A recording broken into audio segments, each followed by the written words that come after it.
Well, look at you. You suck.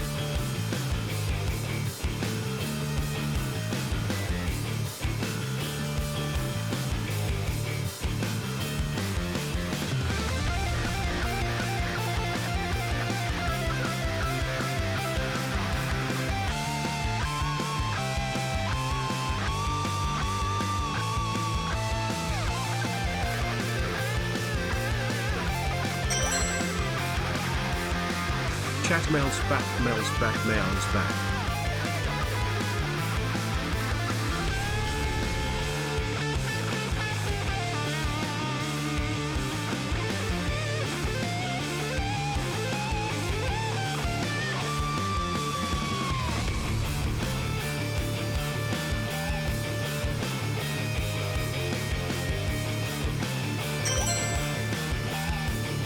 Hi Mel. Welcome back.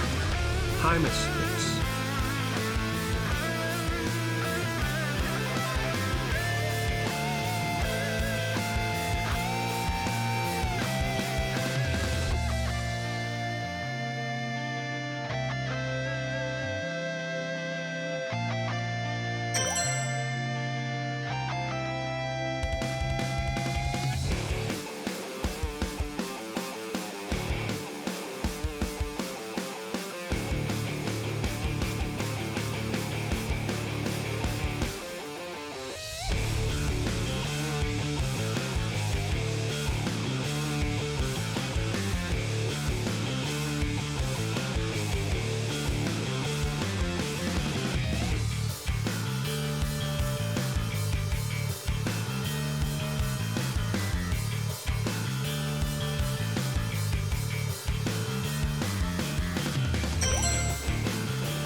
Oh.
Don't you dare. Don't you dare run. It was everything I could do to start this stream. You can't run from me now, I swear to God. How dare you? I am barely here right now. I don't have the energy to chase you guys. Are you kidding me? What the fuck? Slow the fuck. Sit the hell down.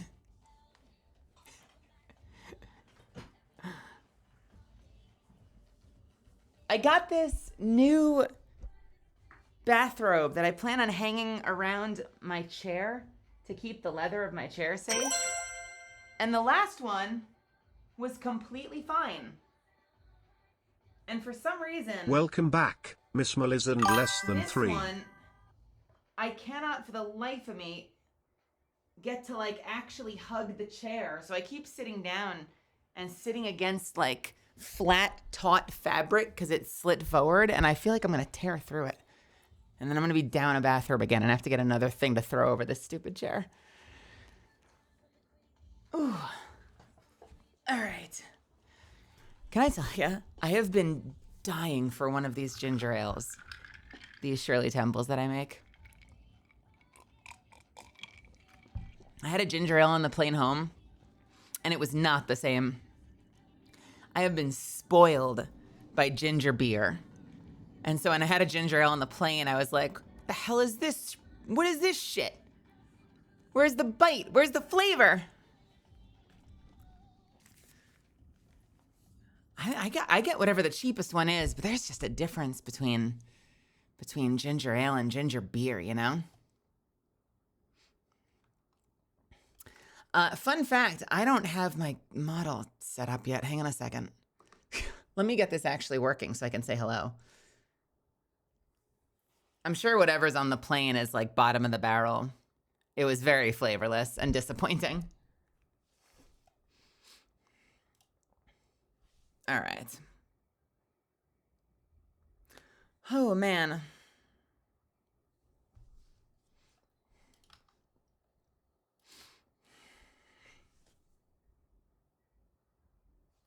Let's make sure we're looking forward. Does that look okay? That looks okay.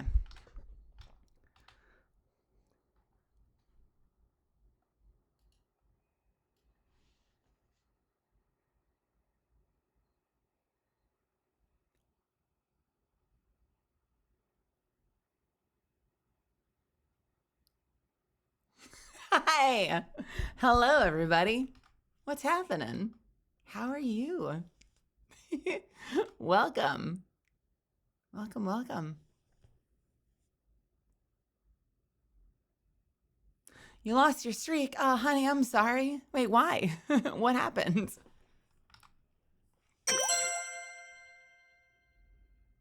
Hello, hello, hello. Hello, everybody. Ooh, I like that symbol. Oh, man, it's like my M. It just needs to be in red. That's crazy. I love that. Is that just an emote or a like an emoji from the phone? What is that meant to be? What is that normally? Is it raining? It doesn't need to be raining. Stop that. Cut that out. Get that rain out of here.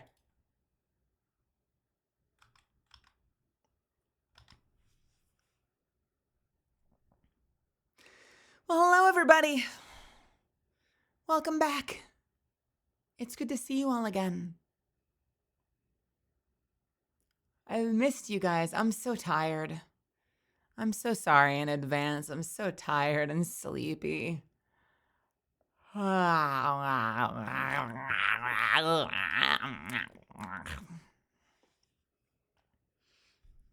like this, but what I really should be like is like this. Hi, guys. I've been sleeping. I'm out of my bed. I just gonna wake up from my bed. Hello. That is Good morning. Good morning. Welcome back from piloting the Flesh Gundam Melis and lol.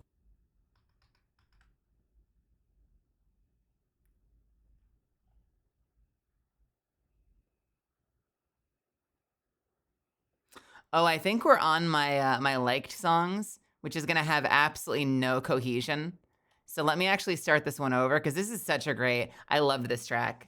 We're gonna start this one over. This track has such a great build in the middle, but I need to absolutely not just play the liked playlist, or it's gonna be such tonal whiplash. Yeah, that's what I feel like. It's weird. I got home. I've had such like highs and lows since I got home because when I landed, I was really tired. And I was immediately that's why I was like, I'm not sure if we're gonna do this tonight because I'm kind of exhausted. And then I hit the ground and I started walking and I got some groceries and I went out and I met a friend for coffee. Cause I was like, you know what?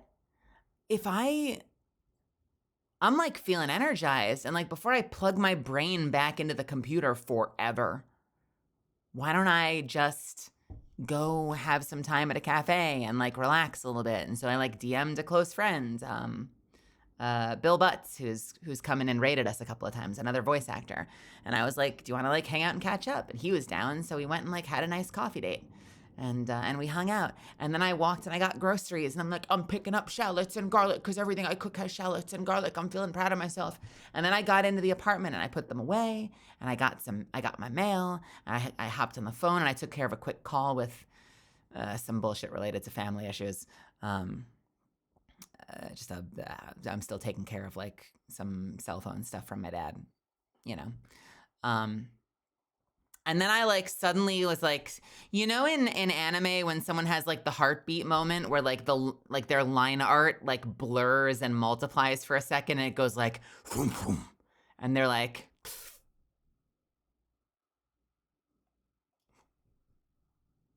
you know that moment where there's like a serious like they've been like whammied moment and they're like, all right, I'm ready for a fight. Show me what you.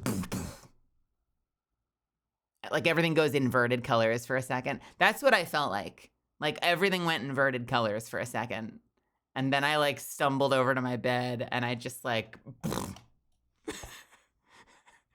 fell down face first on the bed. And it went from like 5:30 to 8 o'clock.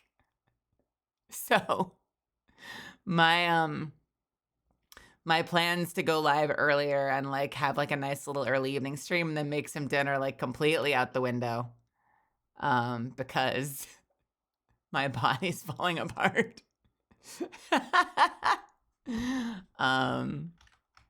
I haven't said hello to anybody yet, and I see some of you saying hello. Hello, everybody. I'm gonna go up the list. I know I've probably missed some of you, but I wanna do a quick hello.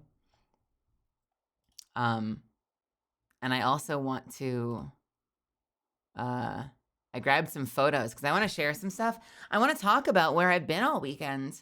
And I don't know how other streamers usually do it, so I don't know if I'll have a ton to talk about, but I took a bunch of pictures. Oops. Excuse me. So it could be kind of fun to at least look at some of those. What do you think?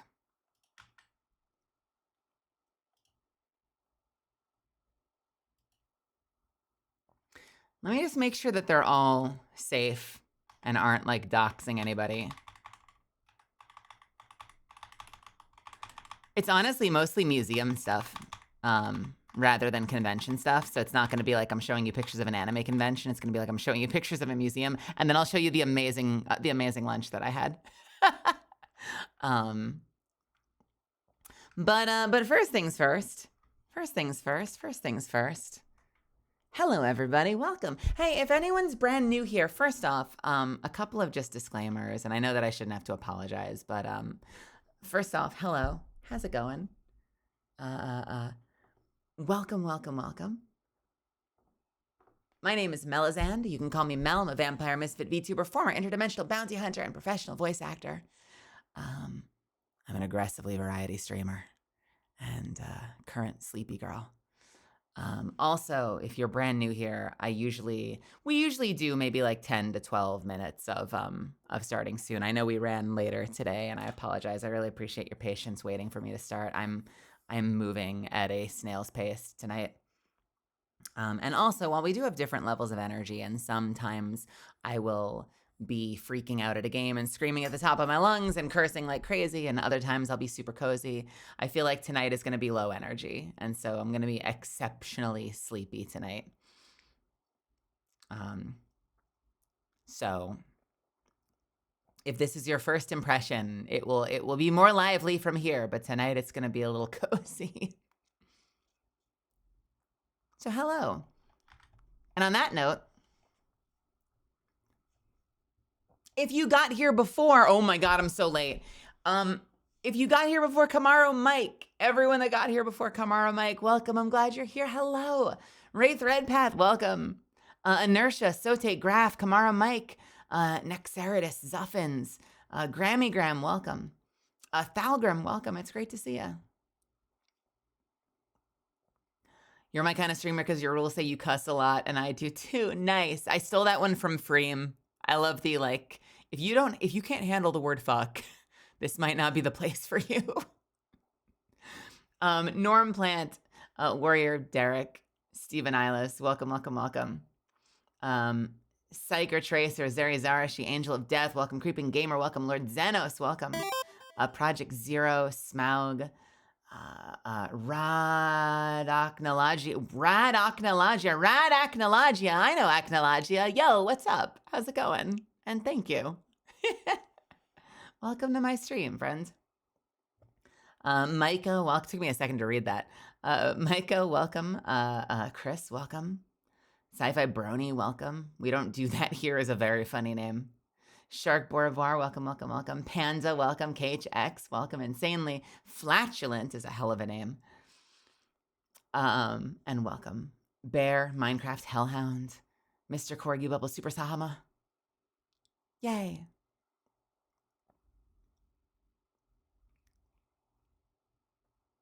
Elrond, welcome. AJ, welcome, welcome. Moldy Lemaine, what's good? Hello, hello.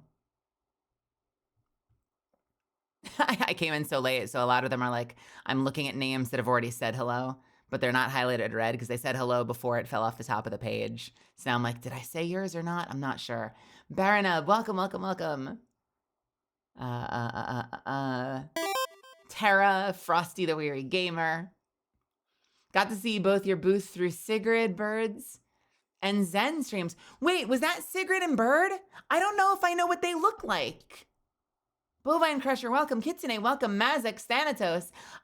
We got to talk really briefly on Siren's Cobblemon server. I really liked their energy. They reminded me a little of Aotaru and Frikey. They had really good chemistry, and then I found out that, like, there's a reason for that. Eric, welcome. Saltmod, welcome. Just wandered in. Thren, Poison Gecko, Kilgwyn, Index Voss. I don't think I actually knew what their models were, so I didn't recognize them on sight, or I would have said hello. Oh, I feel bad about that. But yeah, I'll talk about that a little bit. But Zen did come by to my booth, which was really sweet. Was really nice and meant a lot to me. Like a whole lot to me.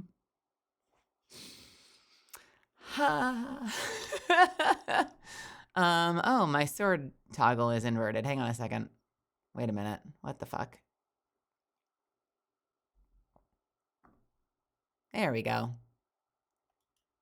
We'll talk about it. I'm gonna be a little sappy about that because that meant a lot to me. I guess we could talk about it now rather than relive it. Yeah. Zen's really important to me, and I look up to her a lot. And we don't talk that often, which makes sense because she's, like, very fucking busy. But yeah, she's a big inspiration and is really important to me. And like we have each other's DMs, like, she'll say hi once in a while and I'll like wish her happy birthday. So it's not like she's unreachable, but like we just people are busy. So like we don't get to talk a lot. We're both bad at answering DMs. So I was really happy and surprised when she came over to my booth to say hello. And it meant a whole lot to me. Yeah, that was really nice. Well, look at you. You suck. Yeah. Fuck. I didn't plan on crying.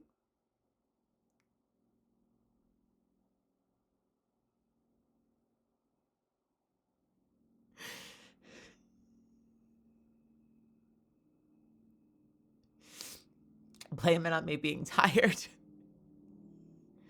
And I didn't in the moment either, but just thinking back about it, I was like,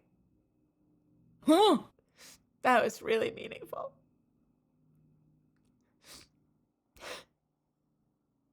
And she was really sweet too. She bought 2 prints. And I wanted to tease her a little bit, but I wasn't sure. But Barefoot Electric encouraged me and said that it would be funny. So I signed her prints and I gave her some shit. So I hope she likes it. I hope she likes it. I gave her a little shit just for fun because I know that she'd probably appreciate it. So like when I do catalyst prints, I usually say, well, I won't say it because I want her to be surprised, but I'll usually give people encouraging ones. I'll say like, there's a win in your future. Don't let anyone tell you otherwise. But I decided to do like a kill quip. So she has a catalyst quip that's like taking a jab at her because it would be very funny. So I hope she likes that. So I used a catalyst quip that like you'd get if she kicks your ass in Apex. And then she got a Melizan print, which is nice. And actually, hey Enigma, hey Glitching Go-Go, hey Star Jeffrey, hey Gemini, and Connor Christofoli. Also, if you gifted, I saw Descended gifted 5. Thank you so much for the gifted subs. If you gifted subs and I missed it, let me take a quick look because I don't wanna disregard you guys. I really appreciate it. It means a lot to me. Yeah, anyone that subbed while I was away, Descended with the 5. If it was just Descended, then great. My work here is done. But thank you. Thanks for gifting one to Technologia. Thank you. I really appreciate it. Yeah, but also this was I'm kind of going completely out of order. Like I wanted to go in order, but I'm kind of doing this completely out of order. But you get invited to cons for different things, and I haven't been invited to that many conventions. Because I've never really had like a viral character that I guess people have cared about to have out to the conventions. And I thought Catalyst would change that when I booked Apex Legends, but it didn't really a lot. I got a little bit, like I did like a comic book store or 2, but it didn't really turn into a lot of opportunities for convention stuff. But in the past month, I had 2 opportunities, and that's the first of many, I hope. And it's really cool to get an opportunity to do new things and to hope that maybe from here on out, we'll build some more momentum. So I was in LubbockCon a few weeks ago, and it was the first time ever that anyone had me out to a convention. I was down in Texas, and that was for Apex. Discreetly blows nose. And I was there with some of the Apex cast members. But this weekend, I was, and I filled in because someone had canceled. So I was kind of like the backup and I'm grateful to be there either way, but like it was kind of a super last minute booking. But Gabe, who's such a sweetheart with, Carrier Con, he invited me, like he came to me and said, I'd love to have you come do this convention. So no second string, no backup option, like right out the gate, he was interested in having me as a guest to his convention. And that meant so much to me. And also, it was the first time I got invited out to a convention as a VTuber first. you know? And I brought the same stuff. So like when I was at LubbockCon, I brought, my VTuber prints, and I have my VTuber on my banner. And one person, Wolfie, recognized my VTuber and hadn't even come there to see me, but like recognized my model and was like, I know, wait a minute, I watch you. But I was mostly there as Apex. So like most of the people that, hold on, okay. Most of the people that, got prints, got Catalyst prints. But I was here at CarrierCon as a VTuber, and most of the people got prints of me, of my Melazan prints. And hey, Ari. And God, that's so cool. That is so cool. 'Cause like, it's one thing if it's a character you voice. And oftentimes, especially in anime, it's like, it's a character you voice, but also Megumi Ogata voices it, or Romy Park voices it, or, like there's an original Seiyu that voices it. And in some cases, it's you. Like Monkey Kid, it's me. I'm the main actor for Monkey Kid, or I'm one of like the 3 main actors. Monkey Kid is interesting. Some people think of it as a dub because like anything that also has an Asian cast.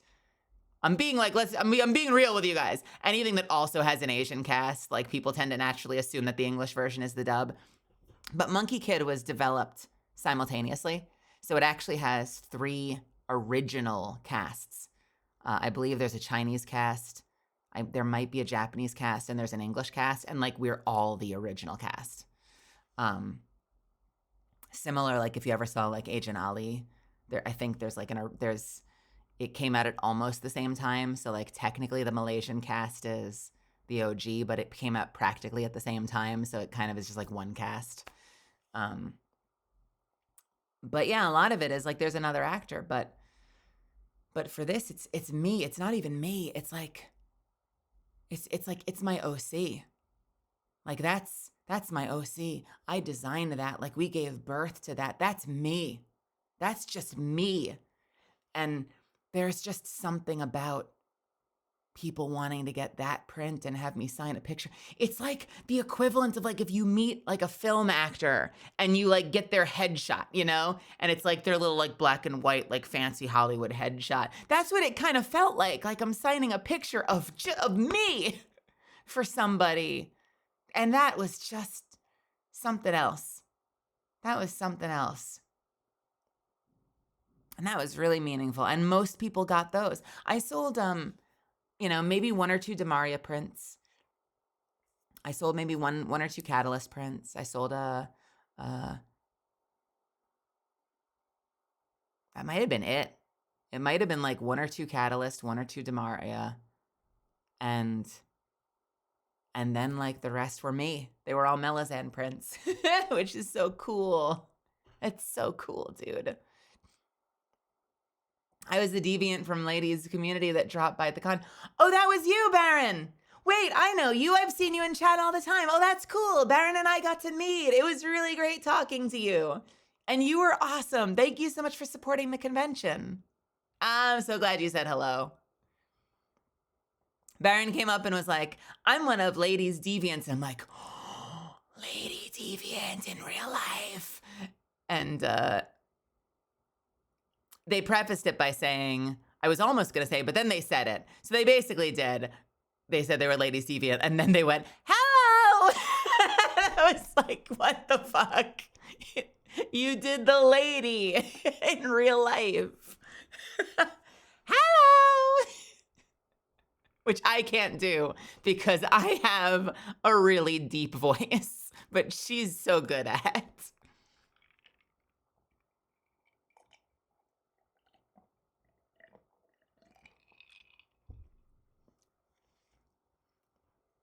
It is true. I am Demaria Yesta in Fairy Tale. I had someone get a Demaria print and they wanted a quote. And I realized I don't have a lot of good quotes for Demaria. So I need to go back and do some research. Because like some of my friends that have you know, like a shonen pro tag, they'll have like some key line. You know, like it's easy for you know, like a My Hero actor to say whatever their version of like, I have to go beyond or plus ultra or something. You know, I'm sure that there's plenty of like, you know, the world needs to understand what I'm fighting for, you know, whatever like your iconic line is. And I'm like thinking, what does Demaria say? And my first thought is what she says to Lucy, which is like, you have such big brown eyes. Do many people in Ishgar have eyes like those? I think they would stand out even more if I were to pluck them from their sockets. And I'm like, that feels like a weird thing to write on a print to somebody. Maybe I shouldn't threaten them on a print. And I think we ended up going with my opening line, which like is technically about Zareth. So I'm technically talking about Zareth, but I did like the opening line, like the first thing you hear her say is gale force or a black cloud, more like a thunderstorm of death. I think we kept it at that. The rest of the line is, but a spring breeze doesn't begin to capture the gravity. Threaten me on a print.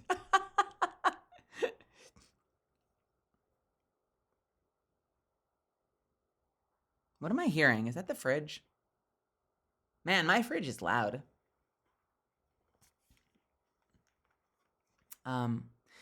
Yeah, and can I say something?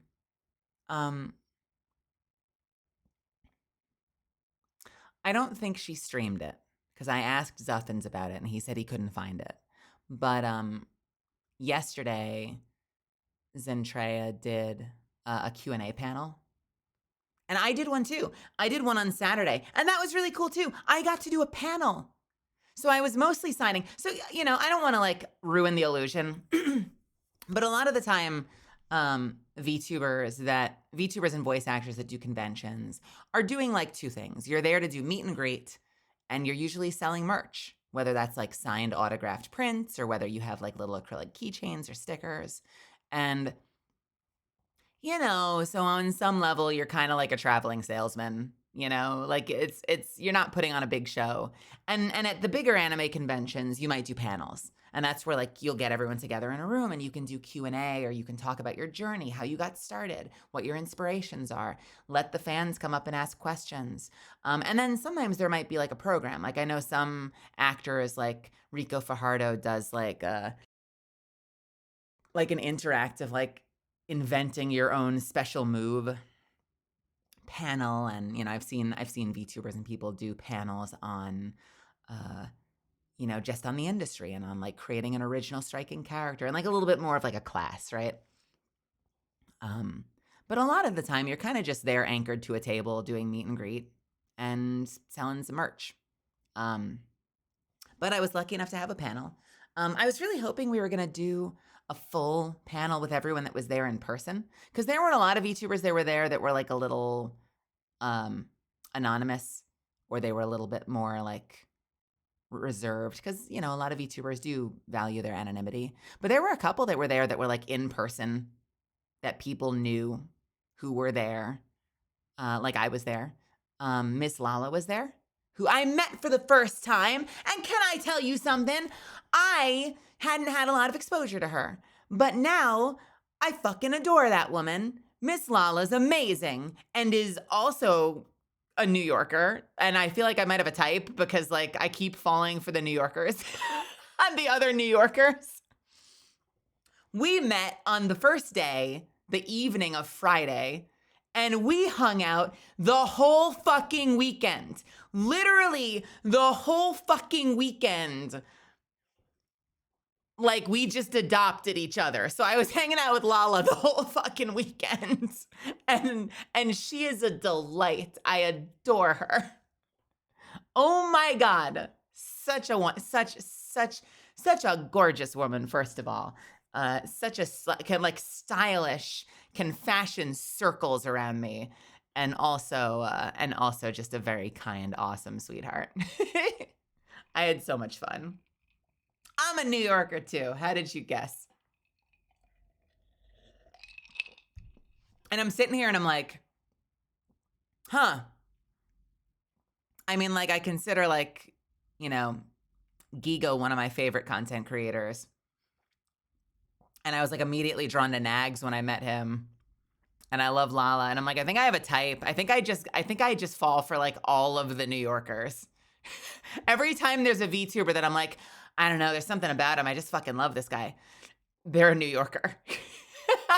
Or like tri-state area, you know? It's becoming a pattern.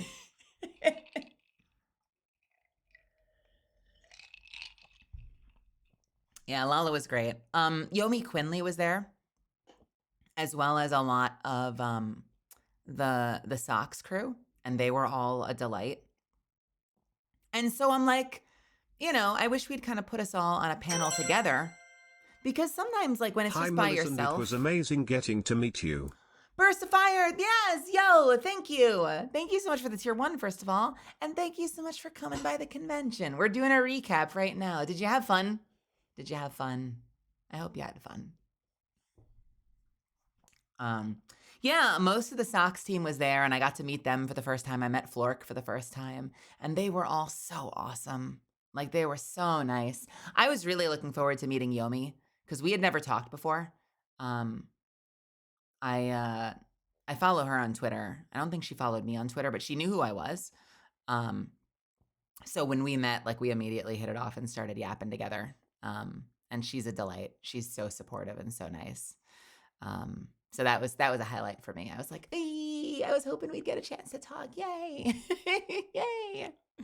But every single one of them was awesome. Honestly, the whole Sox crew was really cool. They made a really positive impression on me. Like, they're all just a little weird in the best way.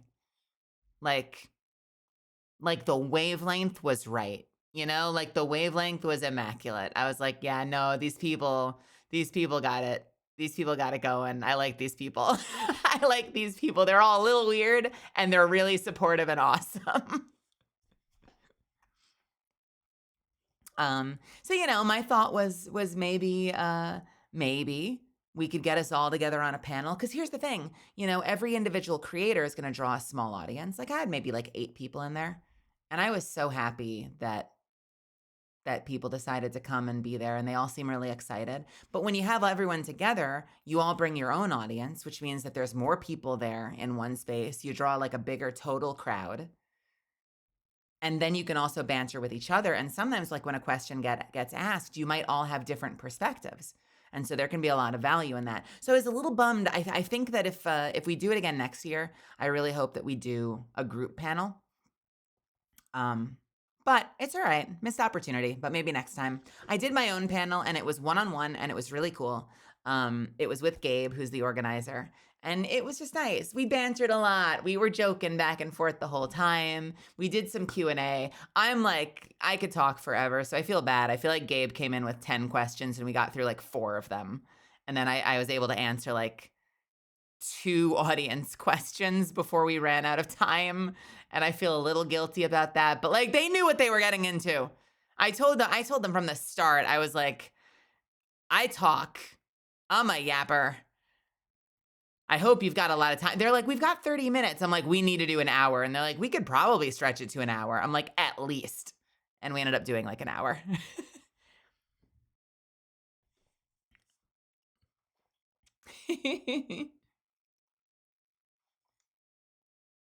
E. Oh, you were at the panel. Yay, let's go. Burst of Fire and I, for example, know each other from another server community, and here we both are in support of you. To me, that's just another friendly intertwining of communities. Oh, Buzzard and Burst of Fire, thank you so much. That's so nice of you guys to stop by and support me. Thanks for being here. Yeah, the panel was great. And then so Zen came by. I'm not gonna cry again. I'm not gonna cry again. I'm not gonna cry again. But Zen came by on Saturday and spent some time talking at my booth and got 2 prints. And then she had her panel on the main stage on Sunday. And I don't think she was live for it because I haven't heard anyone talk about it. But they they did something really sweet, and it was really cool. Zen's manager grabbed me and said, "Zen's starting her panel. You should be there." And I'm like, "Oh, you think I should? Like, I know Zen. I could talk to her at some point." And uh, Barefoot Electric was like, "Yeah, no, you should get there, and like, you should ask a question. You should like fuck with her." And I'm like, "I mean, really? You think I should?" And they're like, "Yeah, it'll be hilarious." And I'm like, "Okay." So I go down to the panel, and they did a lot of like, they did the same thing. Like it was Gabe and it was Zen. It was a very similar set of questions. So they're doing they're doing like the interview back and forth. And then everyone lines up and about like 8 people ask questions. And then Zen's manager comes up to me again and is like, "We're going to have you go on stage and like bomb the Q&A and like ask your question from the stage with the microphone." And I'm like, "Oh, we don't need to do that." I'm like, "We don't need to do that. Like listen, look, I don't want to upstage anyone. This is Zen's panel. Like this should be her time. Like I don't want to take that away." And they're like, "No, it's going to be great. It's going to be great. She'll love it." And I'm like, "Are you sure?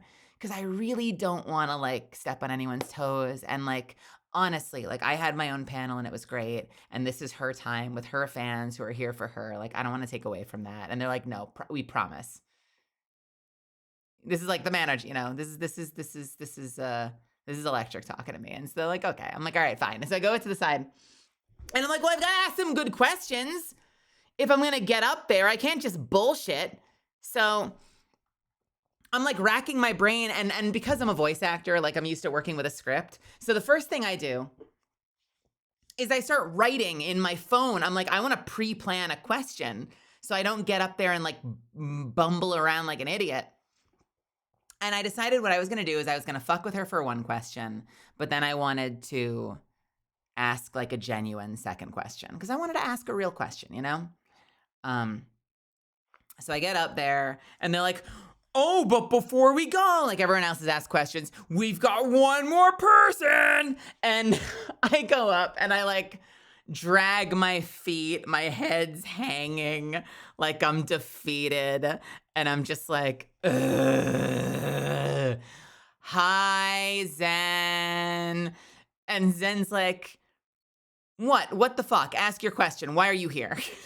And I'm like, "I didn't want to be here." And she's like, "Well, you're here now. Ask your fucking question." And I'm like, listen, they told me to get on stage. They told me listen, I was fine to let you just have your panel. Like this is your show. I didn't want to crash your show. Your own damn manager told me to crash your show. I'm here. How's it going? You look great. How's life? And she's like, "Well, you're here now. What the fuck do you want?" And I'm like, "All right." And I turn around and I do my thing. Cause like, I'm sure there are people in the audience that are like, "Who the fuck is this person?" And I kind of just like mutter. I'm like, I do my raid intro. I'm like, "What's up, everyone? My name is Melazan. You can call me Mel. I'm a vampire, misfit, VTuber, former interdimensional bounty hunter, and professional voice actor." And everyone clapped. I got a big applause, which was really sweet and unnecessary. And then I did a little shtick, and I said, I'm going to bring it up now so I can say it. And I said, "Hi, Zen, long-time watcher, first-time writer. So I have a 2-part question." And she goes, "Get on with it." And I said, "First question." She's in her athletic outfit, by the way. She's like, her athletic gear with like the visor and like the skin tight black top. Have you guys seen that one?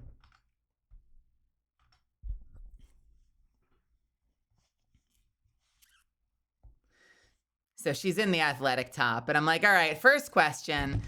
What's your problem, dude?" I'm like, "You're just gonna show up in your fitness model? You're just gonna flex on us like that?" I'm like, "Yeah, I get it. You're hot.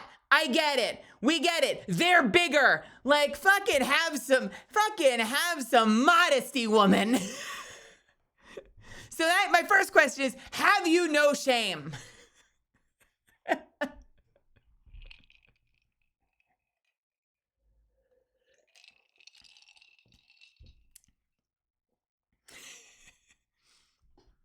And Gabe in his mic is like, we're a family-friendly convention. We can't talk about it being bigger.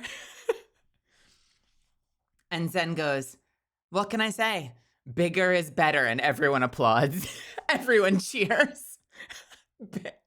Which is kind of hard to argue. Bigger is better.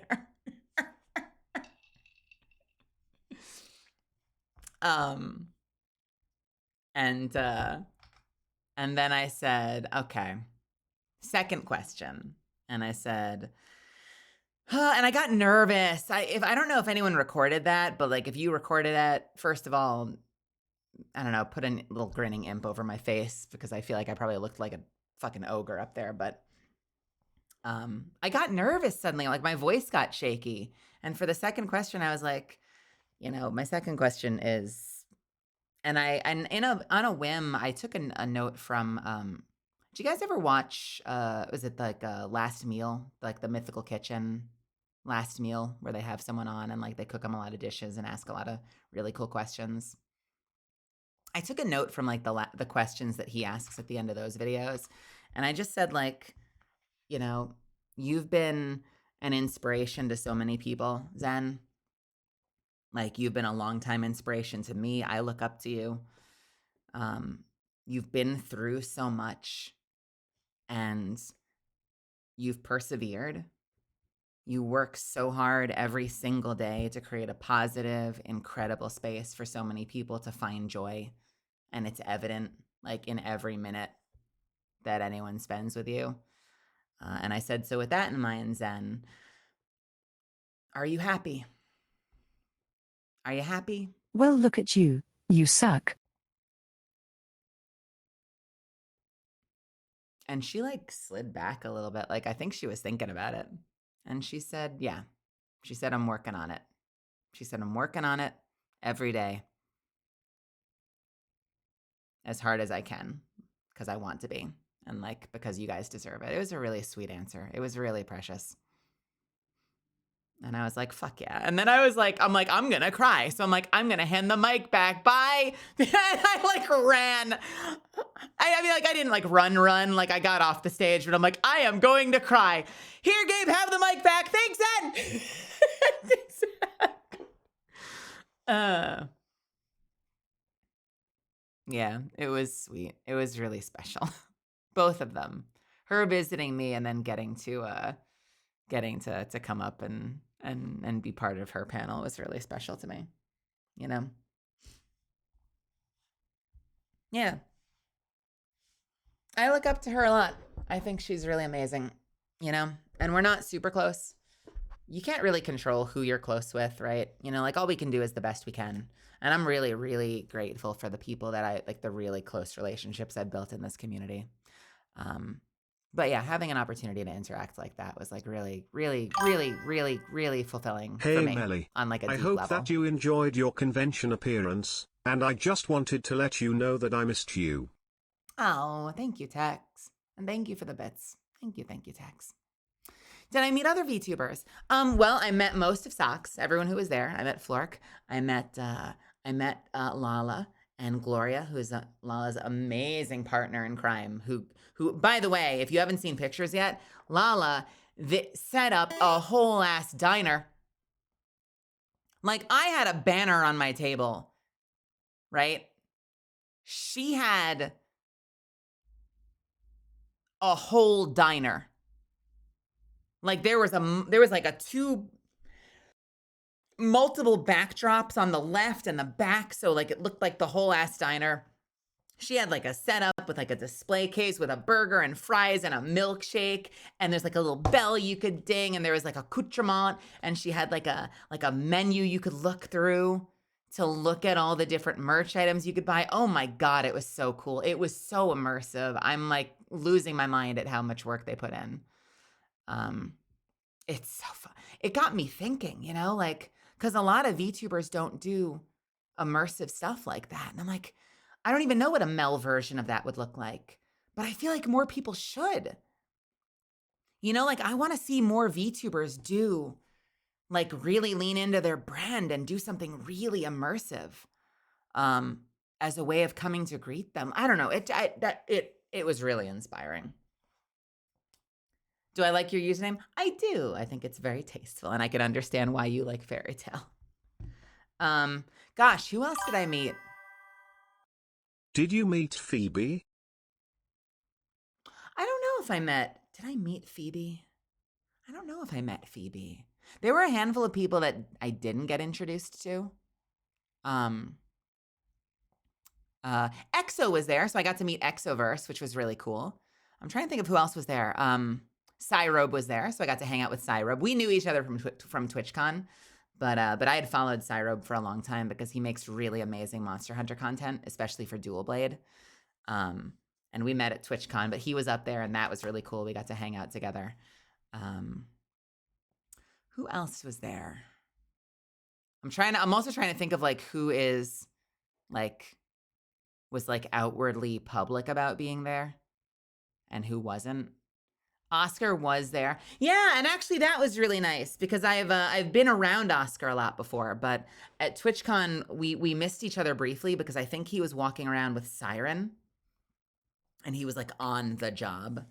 But we didn't get a chance to talk. And then, when he came over to my table with Zen, I got to give him like a little fist bump and say hello. But then I found out that he was staying at the same hotel as me. So we actually had breakfast together, like by accident, not on purpose.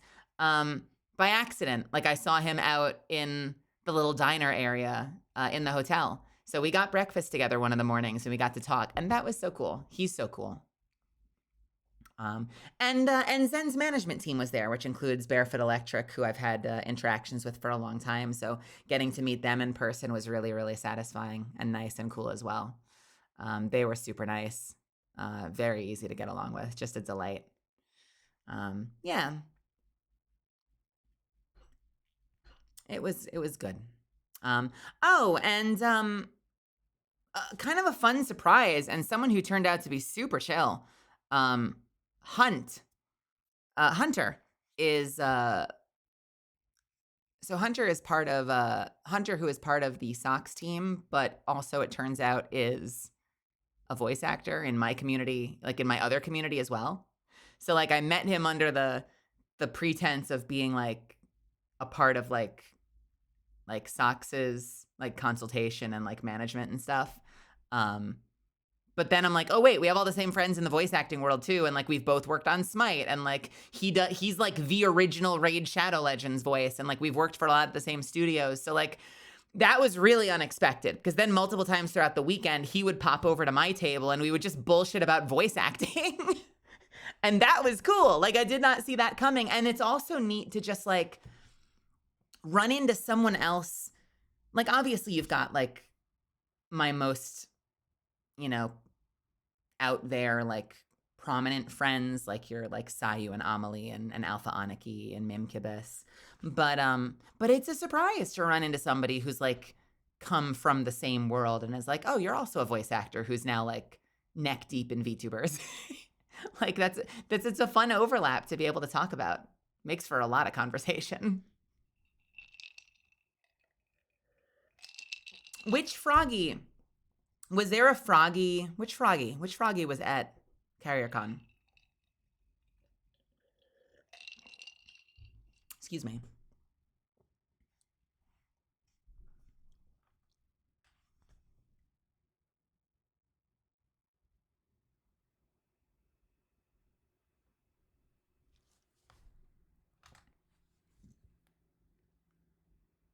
So I have some pictures, by the way. I've got some pictures. Let me see if I have. Do I have anything else I can show you? I know there are a lot of Froggies and Frappies, and I immediately think of either Froggy Lock or Froggy Hopkins. I've never met Froggy Lock. I have hung out with Froggy Hopkins at TwitchCon, who is a delight and just like a firecracker of energy. So much energy. I think I have one more photo that I want to share with you guys. Let me just quickly grab that, and then I'll go over and I'll show you the gallery, because I want to show you guys what my table looked like. I was just worried I didn't send it originally because I didn't want to like I know if you looked at videos from the convention, I realized that like it's got my human face on there, my IRL immersion shattered face. But I try not to as often as I can.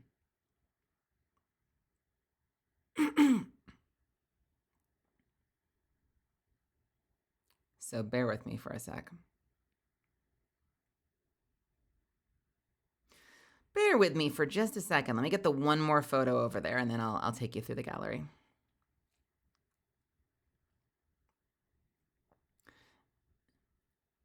Malazant, Malazant, motherfucking Malazant. Bam. Get ready to say goodbye to my sanity.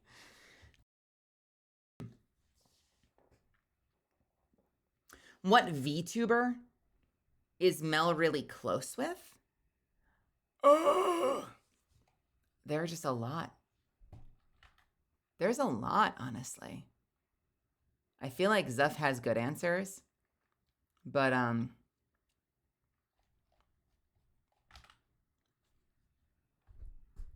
yeah, I've been making more friends all the time, you know?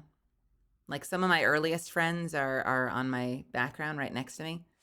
So like Komaria and Yura and Jelly Donut and Miss Doc and Shion. But you know, I wouldn't say I'm close, super close to them, but I love and look up to Zentreya. I love and look up to Giga. I adore Ms. Lala as of this weekend. Holy shit. Rioma, Baron Wart, you know, everyone that you see me play with.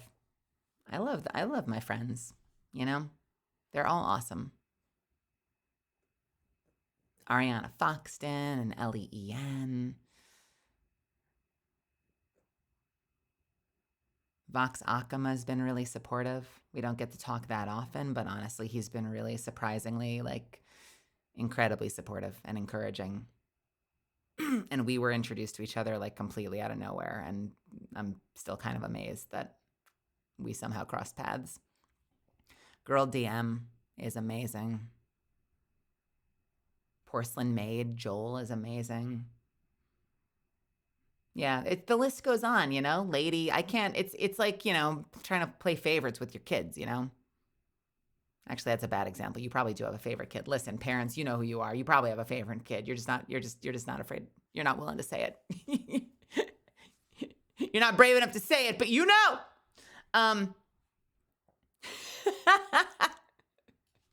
But yeah, no, I mean, here's the thing. I deal with a lot of imposter syndrome, and especially for something like this, going out to an event like this, I get a lot of anxiety because I'm like, I don't know, what if I don't know anybody? What if nobody wants to talk to me? What if, you know, like, do people still think I'm a tourist because I came in from like a video game as a video game voice actor? You know, like, I deal with a lot of that shit.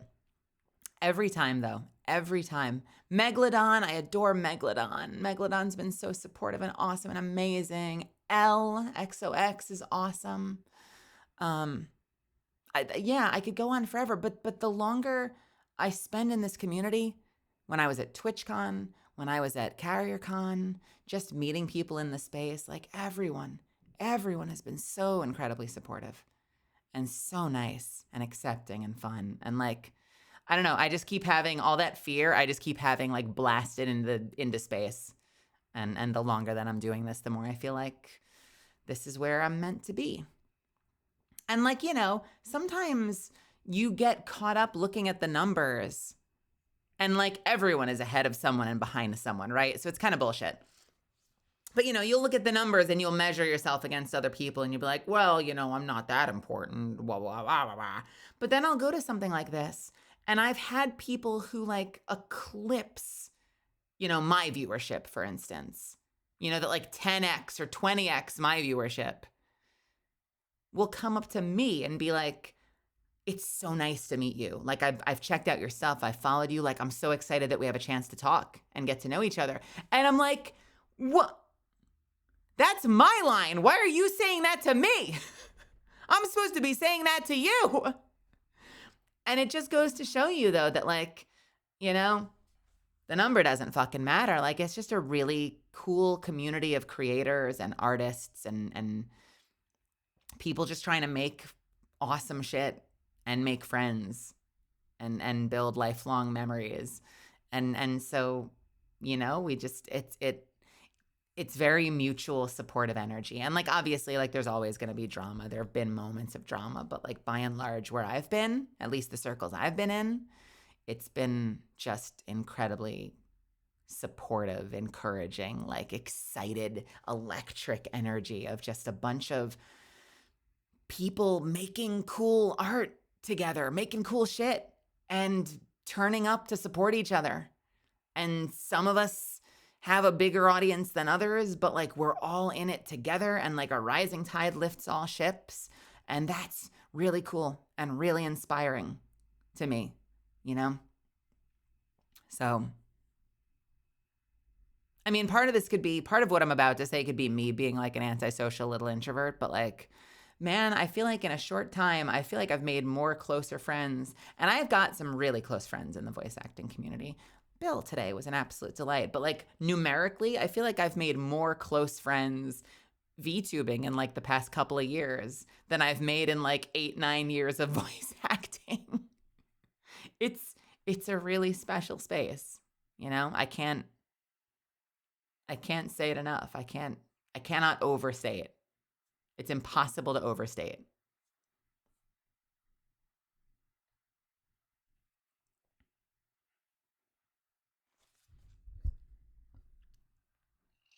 Is that right? Or is it impossible to understate? Understate? I can't understate, overstate. Whichever one is the better one. Whichever one's the better one. It's that one.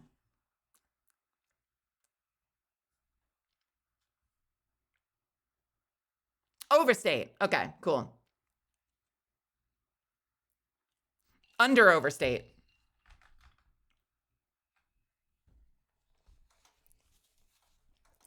Yeah, that one. Nexaritus. That one.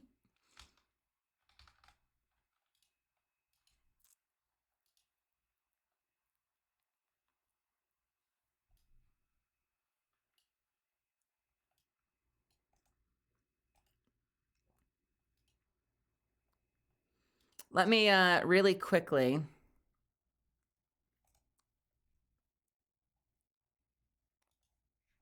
going to get the pictures loaded up. Give me just 1 second to obscure my face on one of them.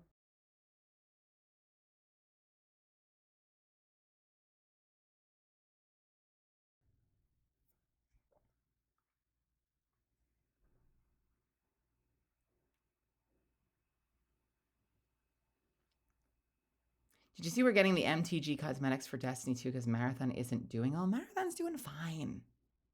Get off that. Marathon is a game for a much more niche audience. And it's not... People are going crazy over the numbers, but I think it's doing fine. We'll see, obviously, what the future brings. But the people that are playing it fucking love it. It's so highly reviewed right now. It's just niche, It's got to be one of the more brutal PvP games I've seen come out. That's what took me by surprise, that they've really, really, really, really, really gone hard on making it fucking brutal, and that is definitely not going to be for everybody. We saw your face through Zen. I know, I've got such a weird relationship to that, because like, I don't really mind at the end of the day. In this space, I try to preserve that immersion. But I also realize, like, yeah, if you're watching Zen's stream, you're going to get jump scared by me, and then you're like, you don't have a choice about it. So it's complicated. I feel like it would be easier if it was all one way or the other. Like if I was just like, whatever. Here's my face all the time, posting selfies. Or if it was the other way around, where like, you know, I was doing something more like what Mega does, where like if you came to my table and if I was wearing like a mask and sunglasses, you know, like I just don't, I don't love, you know, I don't love pictures getting taken of me. Mega a short girl, yeah. I don't love pictures getting taken of me, and I've adapted because I want to create a good experience for you guys. You know, so I've gotten used to it. I do take pictures a lot with people at conventions and appearances, but yeah, I would prefer to. I would prefer to just not have it posted. Um, so I think in the moment, like when the camera's on me, I don't mind it. You know. Well, yeah, no, I know that, but like, okay, I'm just let me say what I've said before. Let me say what I've said before, because maybe not everyone's heard this. I am a fairly Googleable person, so if you want to know what I look like, you can go find out. Um, and I realize there will be some moments, like if I post a banner for a convention, you'll see like my headshot. Or if I show up on camera, like at a table, like with Zen's thing, you know, like you go to CarrierCon videos and it's like Miss Lala's face right there, my face right there. But I try more often than not outside of that. I try to maintain the immersion because I'm not that person here. I'm Melazan, Vampire Misfit VTuber here. And that immersion is important to me too. I like it. And some people here like it and would prefer it. And I would rather, like, as often as possible, give people the opportunity to choose.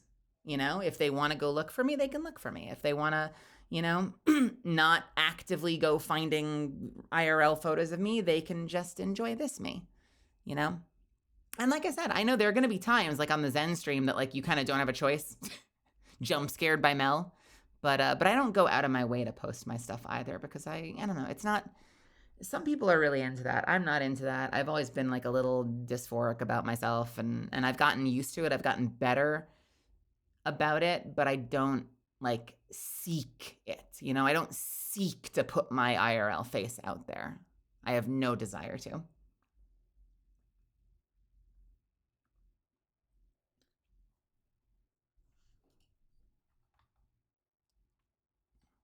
All right, hang on one second.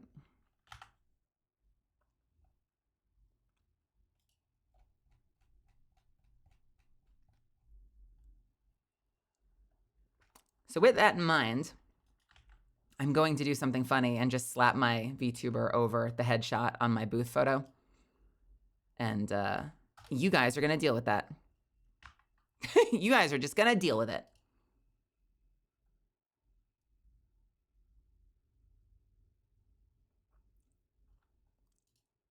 Yeah, and I tell people like just put a little grinning imp over my face. I realize like officially technically my my Oshi mark that I went with was the anger symbol. And there's only one problem with that. So like if this is my Oshi mark and you put that over a photo, it doesn't really block my face, does it? It kind of just gives me fins.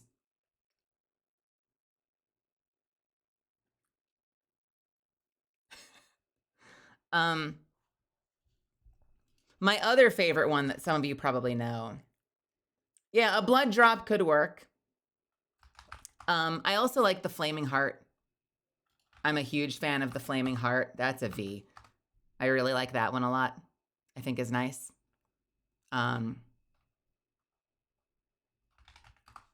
But usually what I'll tell people is just because it feels the most like personality wise. And I realize like I'm not like a demon VTuber, but I'm like, you know what? Just do this one. If you find my photo, like if you're going to keep it for yourself, fine. If you're going to post it on social media, use this one. I feel like that's a good one. Just slap that over my face and we'll be fine.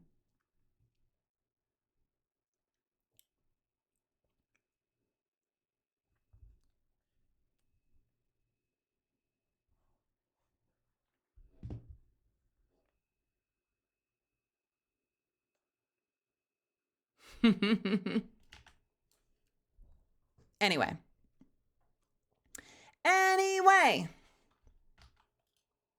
Let me quickly get this last image over to yous, and then I'll show you my presentation. I'll let you see the presentation. I'll show you my photos.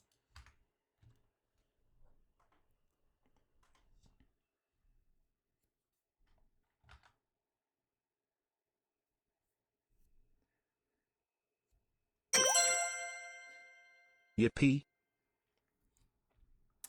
Hey, MG, thank you so much for the tier 1. I appreciate you. Mr. Bullet Ankle, welcome. Mr. Leopard, welcome, welcome.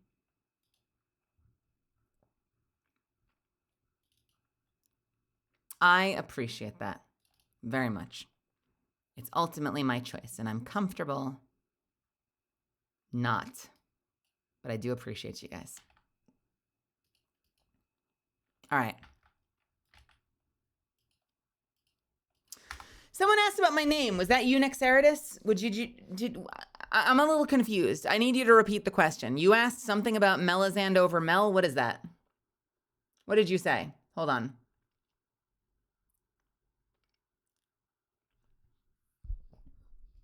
I'm scrolling up. You want to be Melazand instead of Mel. Well, Melazand and Mel are the same person. Here's the thing that, like, I realize this sounds a little stupid because it's like the same name. I think something I've been working for really hard on this channel that I think for the most part is stuck. I think you guys have been really good about it. Was initially I came in with my stage name, which is Melly, and then my last name. But here I want to be Mel. And it's the reason why anytime anyone ever comes in, I'm like, what's up? My name is Melazand. You can call me Mel. My name is Melazand. You can call me Mel. My name is Melazand. You can call me Mel. Because I was trying to differentiate the idea that, like, Melly is the voice actor and Mel is the streamer. And I've tried really hard. Like, if people say Melly, it doesn't super bother me, but I've tried to really, reinforce, especially for new folks that come in, Melazand or Mel. And then, we've got the whole name thing on top of that where, like, people get the name wrong because it's got a silent E on the end. So it's like the only place that we draw a hard line. Like, people rib me. You guys give me shit about a lot of things. And you'll notice, like, one of the only things that we're hard asses about is the name. We don't let people make up fun names for me because we already have a big enough problem with people getting the name right in the first place. That's just like a complete non-starter joke. Like, we can't do that joke here. So, like, nope. You can't say other things. It's got to be Melazand or Mel. People already struggle to get that right. We cannot joke about this. You can joke about almost anything else, but we have to get the name right. Hiya, so stupid. And what's funny is the number of people. I feel like I sound like such a shithead when people do it. They'll be like, "Oh, is it Melazand? I thought it was like Melazandy." And I'm like, Well, look at you. You suck. did you watch the lore video? And they're like, yeah, I did. It was great. And I'm like, did you pay attention during the lore video? Because, like, the whole first minute and a half of that lore video is making it really crystal clear how to say my name. And you still didn't walk away with it the right way. You still saying it wrong? What? I don't know how I could have made it more clear. I feel like such an asshole asking that. It's like, did you watch? Because, like, no one has to. But I'm like, did you watch the lore video? When they say yes, I'm like, then how did you not know how to say my name?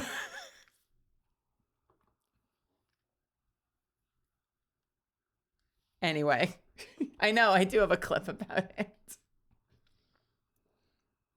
All right, bam. So, in no particular order, Diego. Jesus Christ. I never watched Kim Possible. Can I say something super inflammatory about that show? Can I trigger a lot of people about that show? Hey, PMAC, what's happening? Welcome, welcome.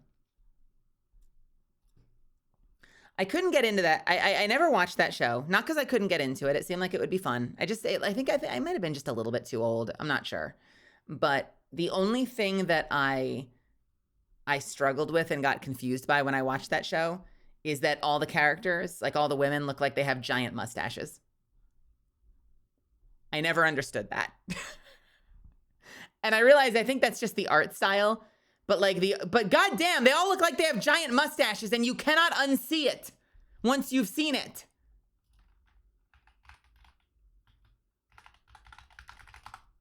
I don't get it.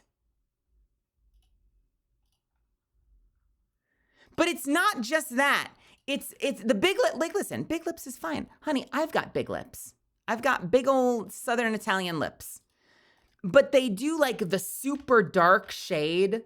It's like super dark shading on the upper lip to create, I guess, depth or something.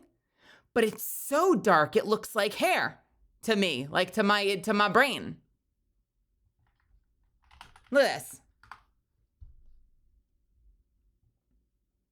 You cannot unsee this. Once you look at this and you just for a second humor that it's a mustache, you will never be able to unsee this.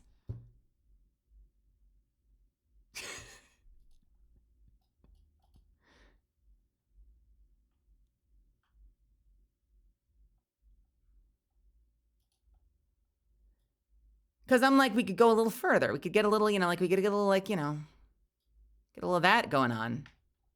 Maybe give her like a little bit of a soul patch. Now she looks very, very, very menacing.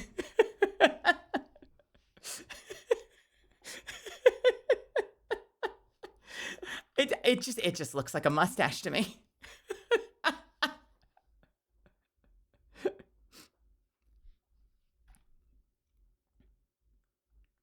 This is cursed. There, I'll leave it like that. I'll leave it like that for you, just for you.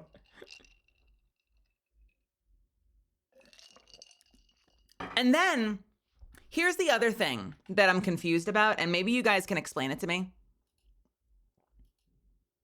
Maybe you guys can explain it to me. So I think that this might be a piece of fan art. It's like, if it looked like this, and this might be fan art, I'm not sure, you guys tell me. If it looked like this, I'd be like, okay, sure. Like, she's just got black lipstick, whatever, right? But instead, it's, oh God, I always get these tiny fucking images on Google image search, and I want the big image. And so I've got to like jump through fucking hoops to get an image that's actually a decent fucking size. It makes showing you guys something in the moment incredibly hard. I'm like, just son of a bitch. Tools, size, large.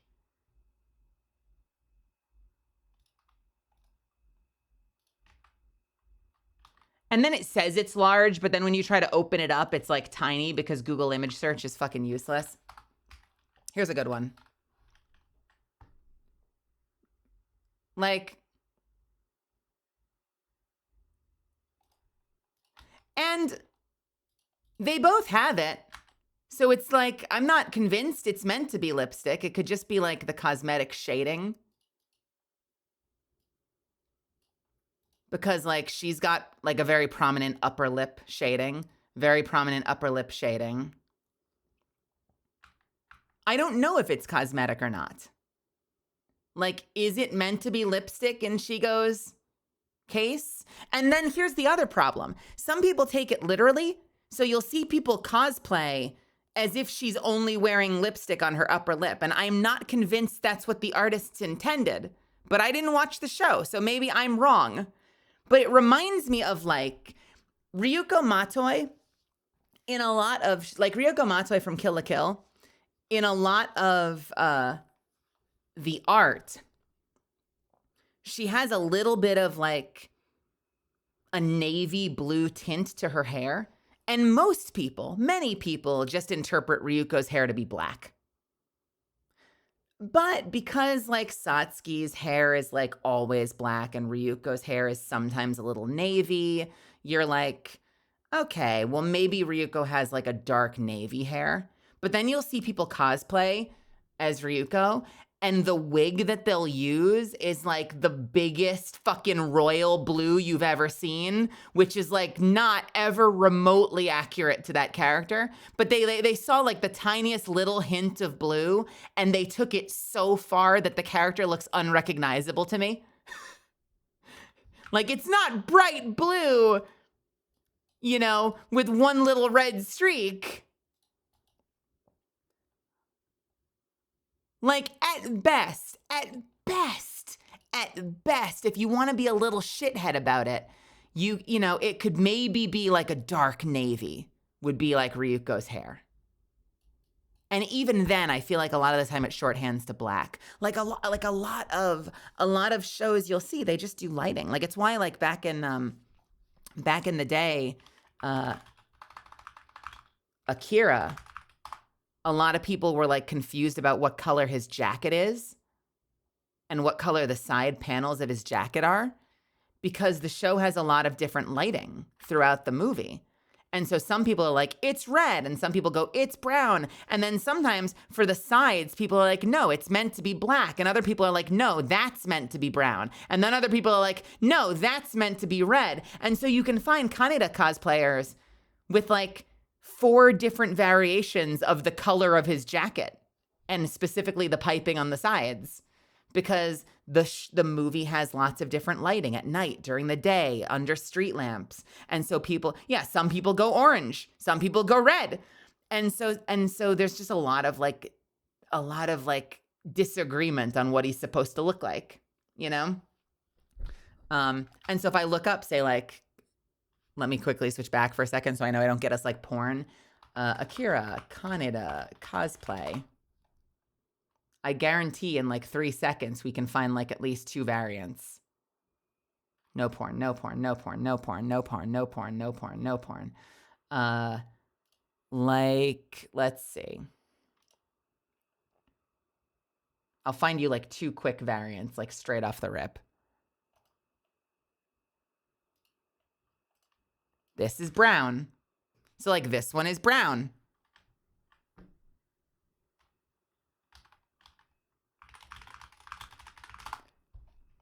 And then you can also find like, I just saw another one. I'm trying to be mindful of not like posting someone's human face if they didn't consent to this. I'm like, it'd help if it was just like if it was like a model proper. Oh, where's the other one I was just looking at? I just saw another one.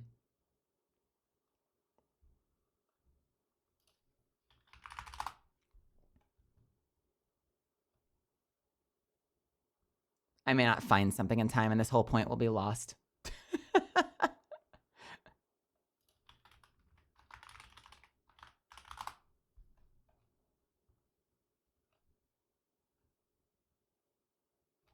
I don't know. This whole point might be lost because I'm having a really bad time of I'm really having a really bad time in Google image search. Fuck. All right.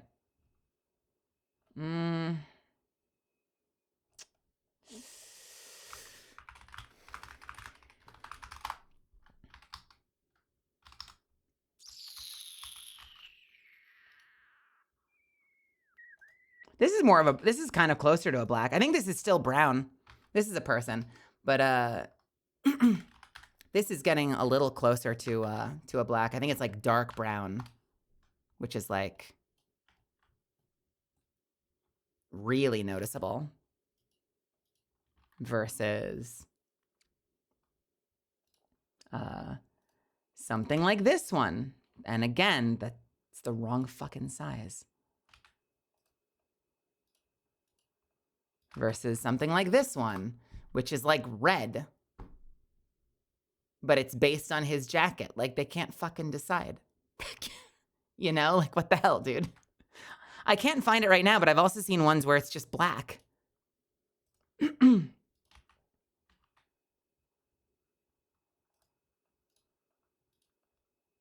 Here's another one where it's like just red.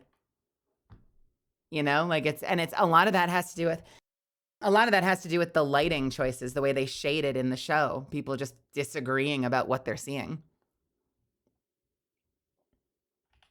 So all that is to say, it's just funny because I have seen a lot of Shigo cosplayers where it's just the one singular black upper lip, and I'm like, I don't know, is that the cosmetic choice they were going for, or was it just an artistic choice that people are taking literally? Just like when you find Ryuko Matoi cosplayers or cosplay outfits, you'll find variants that are black. Again, I don't want to put anyone's real face on blast if I can get away with it, but you'll find variants that are black. You'll find variants that are navy. You'll find variants that are fucking bright blue.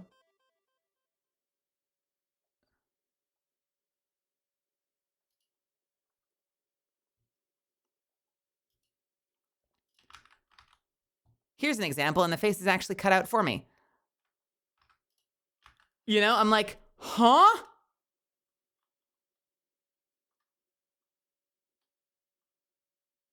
Versus, let me find an alternative option.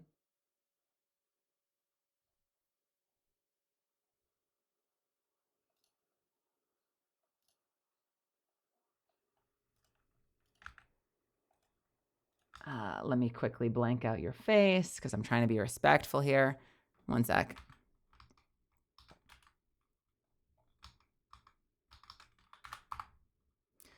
One sec.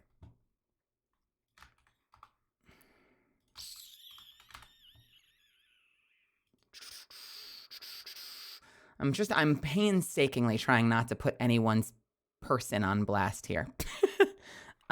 Versus this, which is there's still a blueness to it, but you can tell that it's much more of the slightest bit of a tint of navy versus black. What a difference in interpretations. I think I just showed their face anyway. Good job, Mel. You're great at your job. What a difference in interpretations, right? Between that, and it's just people interpreting the artwork they're seeing in the show differently and coming to different conclusions about what they're seeing on screen. How did we get into this conversation? Why are we here? What day is it? What year is this?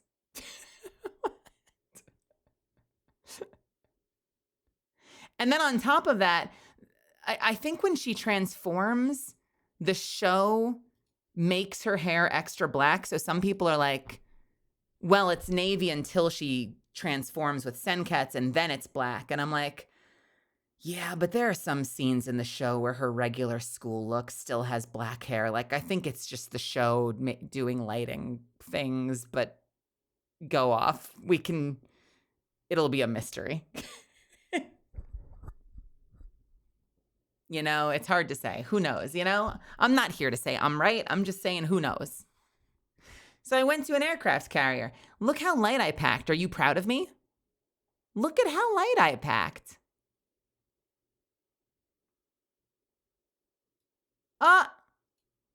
Carry on only, baby. And when I got to the airport in Oakland, I always associate Yuko which wearing black instead of blue.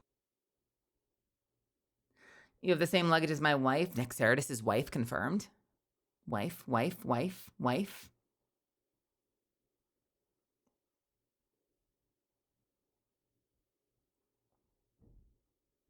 By the way, how nice is it to land at an airport and just immediately look out over the water? Isn't that cool? I like that. It was very pretty.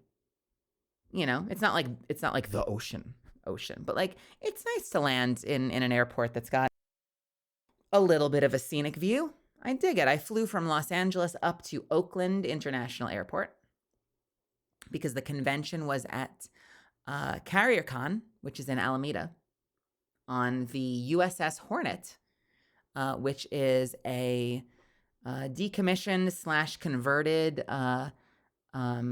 aircraft carrier that has now been turned into a museum. And actually, fun fact, you guys, we can decide if we want this or not, but they actually offered to do a tour with us if we wanted to, like this coming week or maybe the week after. We could do a tour, which is crazy to me because, you know, they have to raise money. They raise a lot of money to try to like continue to preserve history and tell those stories, and keep, you know, the knowledge about the amazing like innovation and technology and history of that vessel alive. So like no admission, but they'd be willing to do a tour anyway, like they did with Zen. Yeah. Yeah, and I guess maybe we could set up a donation thing, would be kind of cool. And they'll walk around, they'll give a tour, and they'll teach us. And that could be really fun. I would be so down to do that. I would love to do that. Hey, Reeks of Man, what's happening? And that's the USS Hornet. And can I just tell you something? I grew up, so listen, I didn't serve. Aside from all the serving I do now on this channel. Am I right? Yeah? No? Okay, I'll leave. But I was in love with this ship as a kid. I drew so many aircraft carriers. Just the idea of a carrier was so cool to me as a kid. Like I played Protoss as my main in StarCraft because it had carriers and it was fucking cool. I drew like Navy aircraft carriers constantly. Yunjong, hey, have a good night. Sweet dreams, sweetie. Thanks for stopping by today. I'll see you again soon, okay? I think aircraft carriers are so cool. I mean, look at their fucking fighter jets on top of this thing. Like, that's real. It's so, and it gets cooler. It gets cooler, but I took a shot as I was getting in. There's a little bit of a close-up with better lighting. It's parked right on the harbor. And can I tell you something? You're going to see pictures on the inside. I cannot, if you've never been on a ship like this, I cannot express how stable this ship is. Like, it displaces so much water. It sits so firmly and so stable in the water. Like, one of the first things I asked was, I was like, is this ship grounded? Like, has it been like grounded into the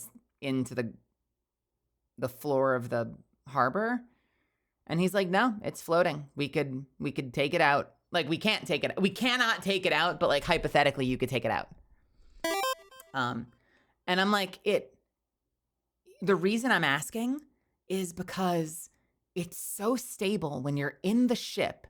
It's big enough on the inside, on the interior, and it's stable enough that you forget you're in a boat.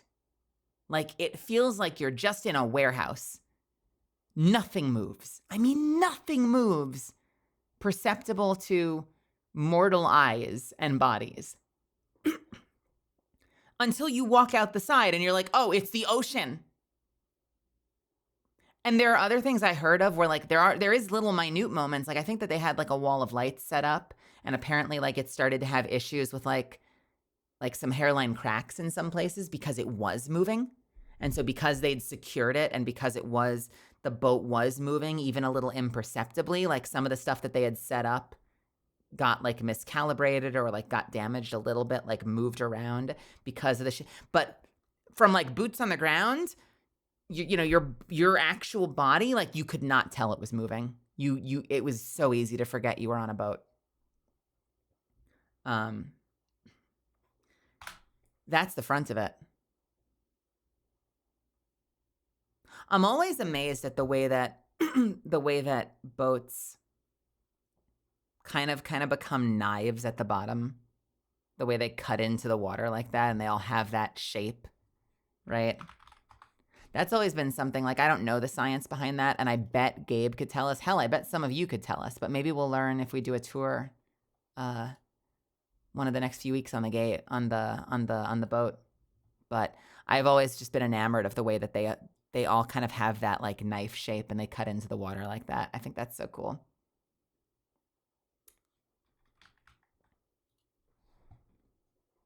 Also, when I was a kid, I was obsessed with anchors. Just so it can be said, I fucking love anchors. I don't know why. At some point when I was a kid, I decided I was obsessed with anchors. So like in the stupidest way, as we went by, I was like, ee! I was like, ah! I saw the anchor. I got excited. I don't know why I like anchors. I like anchors. I think they're cool. Like, and we kept driving around.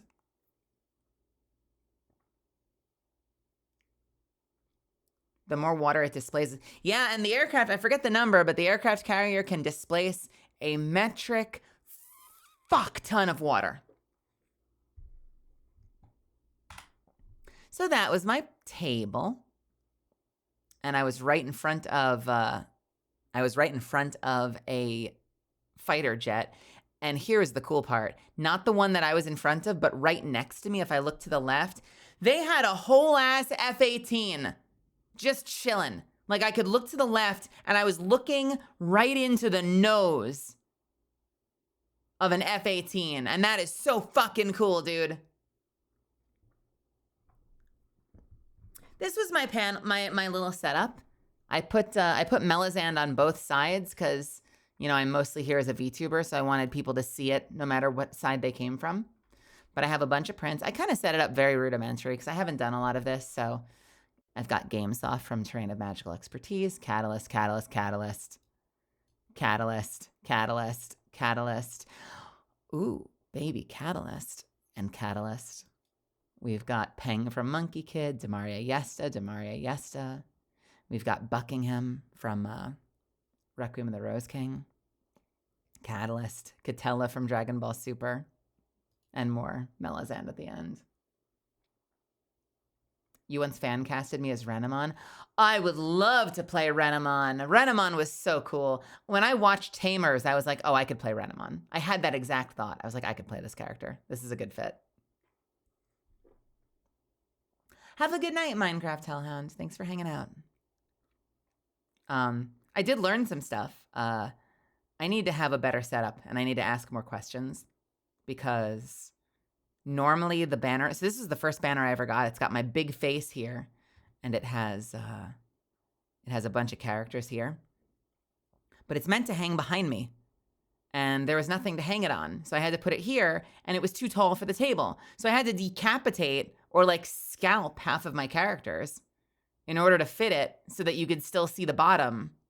Sorry, I eventually put that around the side, but I'm sorry, the tablecloth is blocking part of it in this picture. And then because I had to fold it up, like there was a big crease across the model. So it was like the model was just supposed to be front and center because it's hanging behind me. So it would be one of the first things you'd see is now at the bottom in front of the table. So it's one of the last things you see versus like, you know, Kawazoe, Misuzu, and Loki, and Kilika, and Zirafuku. And as I'm looking around, I was seeing so many other VTubers with such cool setups, and like it just gave me so many ideas. Like, if I'm going to be doing conventions as a VTuber, I want to have a setup that makes sense for me as a VTuber. And that means, like, I want to have a banner that features the VTuber as big as possible. So I need to get a banner that's specific to me as a VTuber. Maybe I want to get a standee. A lot of VTubers had standees, and they were so fucking cool, and I want to get a standee that I could put next to the table. God damn it. And also, I want to get more merch for you guys. And I want to get more merch in general because I know a lot of you guys have been asking for merch as an option. But I want to get more merch for you guys also because prints are pricey. Like prints tend to be like 40 or 50 bucks. And most people are fine with that. But I'm sensitive to the fact that I want to have like a cheaper offering as well. And so like if I had like some acrylic keychains or a sticker packs or something that was like 5 or 10 bucks, I would love that. So I want to get more merch options so it's not just signed pictures. You know? So that's something that I want to do. I think we can go bigger. We can go better. Maybe get a couple of banner types depending on where I'm going. Maybe I have one I can hang. Maybe I have one that can go up on a stand. You know, like maybe so like I ask what the setup is going to be and then I bring the appropriate banner, whether I'm there as an actor or a VTuber, whether I'm going to be hanging it or putting it off the front of the table. You know, if I can do neither and I have to have it standing next to me, like have an option that does that as well. You know? Hey, Larcana, welcome to my channel. How are you? We were talking about that earlier. I was crying on stream. It meant so much that Zen came to visit me. It was very sweet. I'm glad you're here.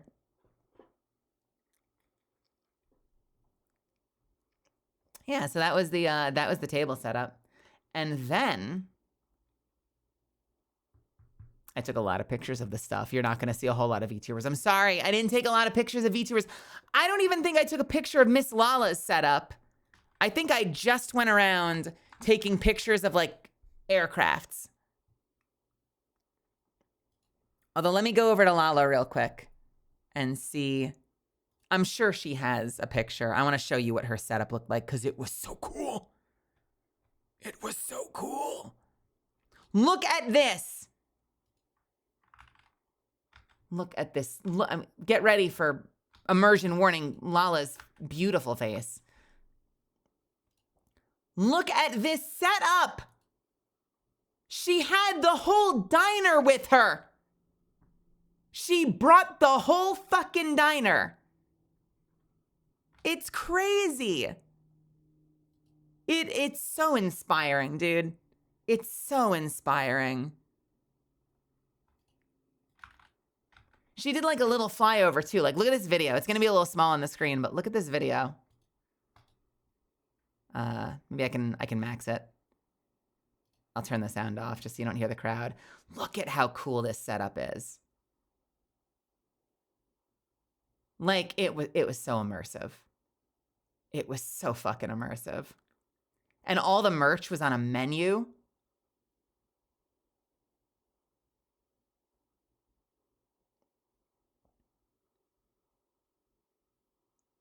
It's so cool. They did such a good job. And I cannot imagine how many boxes of stuff this was. Are we getting a little role play? Let's hear. She's such a sweetheart. Orders up. Yeah, it was so loud in there, by the way. We were all like voices dead by the end of the night. It was so loud. Not like concert loud, not like club loud, but like there's just so much like ambient sound that just to talk to people, you're raising your voice constantly, which means that like at the end of every night, like all of us were like, we're like passing around the lozenges, like passing around the lozenges, going like, oh, thank you. Oh, my poor voice. I've been speaking at an elevated volume for 9 hours. Yeah. I have a Demaria. It's got a little folded in on, but I have a Demaria down here. And I had 2 prints. I have 2 prints of Demaria. I've got, this is kind of a headcanon one. I call this, and I'm sorry it's blurry. I can find a high res later at some point. I call this what Demaria wishes had happened when they attacked Magnolia. Standing triumphant in front of all the Magnolia guards as the city burns. This is what she was hoping would have happened when we attacked. And then a moment that actually did happen that I recaptured because it's probably like the moment that she goes the hardest in the whole series. So I wanted to capture that as well. And also because she has like a really prominent outfit change. I just thought it was really cool to get a print of each outfit, you know? Because I love her like jacket tied around the waist, sort of like swashbuckling look. And I love the bodysuit. The bodysuit is so cool too.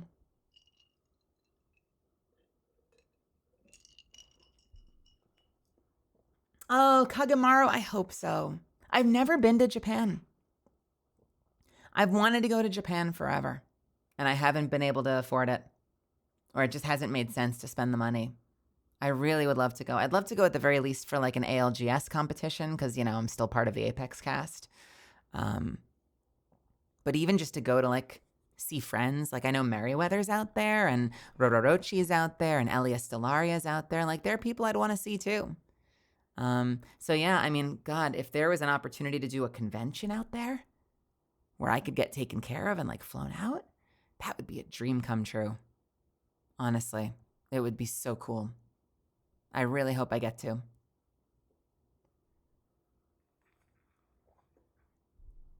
Yeah. So moving on, you want to see a whole lot of cool technology? Bam! Listen, I took some of them in front of the things, but I didn't for most of them. So I've got to give you a bit of a disclaimer. I'm not going to be able to tell you what most of these planes are. I did not take pictures with the purpose of coming back and giving a lesson. So I apologize that I'm just going to be like, here's a plane. Here's another plane. Here's another plane. Here's another plane. But did I get to meet Riri? You know what? I don't know. Do you know if she was there in person? I saw her setup. Like I saw her on screen talking to people. You know who else I saw? Tomoe. But they were so busy. They had such a line. I didn't want to cut in and interrupt anybody. So like, I saw Tomoe and we have each other on Discord. So like I DM'd her and I was like, I see you at the con, but it's so busy. I can't get in to say hello. And she's like, I'm so sorry. But yeah, a lot of cases, like I just didn't want to like, cut the line or anything. So, but I did see some of my friends up there doing like meet and greets, which is so cool. I know there were a lot of digital guests, but there were a couple of us there in person. Hey, Tassie, what's happening? Other person, welcome. I saw you on Zen's Walkie stream. Thank you. I'm gushing. I'm so sappy. I'm so happy that Zen came to say hello. And I was so happy that I went because a surprising number of people like knew me, and I always don't feel like I always don't know if that's the case. So it's always cool when people do. I feel like by and large talking to people, I'm kind of in a rear. Sorry, mom's having a stroke. I'm kind of like in an interesting like in between area right now where like a lot of people know my model, and there are still a lot of people that don't know my name. But there are some people that do. And there were a couple of people, like at one of the dinners with some of the guests there, I was like, hey, I'm Melizand. And someone was like, you're Melizand. And I knew them too. Like they introduced themselves. And I was like, wait, you're so-and-so. And we got to say hello and hang out together. But a lot of the time I say I'm Melizand and people are like, who? And then I show them and they're like, oh, I know that model. I know you. So the big hurdle we need to get over now is we need to get over the hurdle where people know the name. That's my next goal. That's my next goal as we grow this channel is make sure people learn my name. But honestly, like, listen, I'm joking. I'm like half serious, half teasing. But like, honestly, even if someone sees the model and they're like, I recognize that blows my mind. And that happens a lot. Like, that's so crazy to me. That people are like, I've seen you on the internet is insane to me. And some people come in and they're like, I've seen your YouTube short. Like, we had at least one person come in that said, I watch your shorts on YouTube. They've never come to the stream, but they tune into my shorts every week. That's also wild to me. Like that there are now people that just watch the shorts is wild. Come say hello. I'm live every day, or 5 days a week at least. Wait, you're the Melizand point. You know what? Brian gets it pretty right. He kind of just goes Melizand, but that's pretty close. That's closer than some people.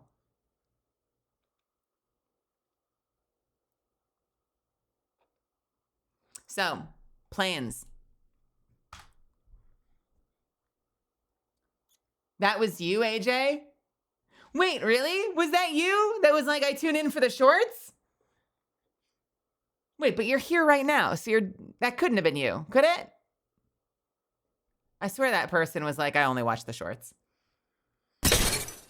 Okay, settle down. Look at this thing. How cool, and listen, I know I'm not gonna be able to name any of these. How cool are these?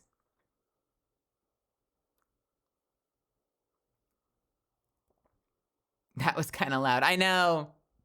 Yeah, here on Channel Melizand, we have a number of sound effects that you can spend bits to jump scare me with. And the best part about it is I've tuned the volume just right so that we all get jump scared, but only I get paid. Only I get paid. We all get jump scared, but only I get paid.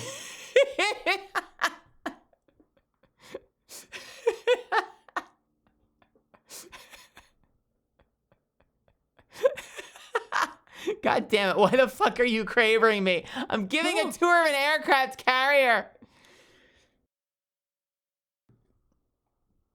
Oh my God. Anyway. So this was the top side. And this is kind of like the upper decks of the aircraft carrier above the flight deck, which, by the way, can I just say, I mean, like, would you expect anything less? The flight deck of the aircraft carrier became cosplay central. So everyone went up there to like get some air, hang out in the sun, do photo shoots. I cannot tell you how fucking cool it was to walk around and you'd see people doing photo shoots with like an anime girl getting photos taken under the wing of an actual plane. Tell me that isn't cool. I thought that was the coolest fucking thing ever. Certainly beats just like standing on a pier somewhere or like standing up against a wall in the convention center. We out here taking pictures under planes, like with actual aircraft. It was like the coolest place to do cosplay photo shoots. Like that. Look at that. Look at the cam. That's Cammy, right? Wait. Do I remember my Street Fighter characters? Literally doing a photo shoot under a fucking plane. How cool is that? I think that's so fucking cool. Hold on. Let me get my drink real quick. Let me get my drink on.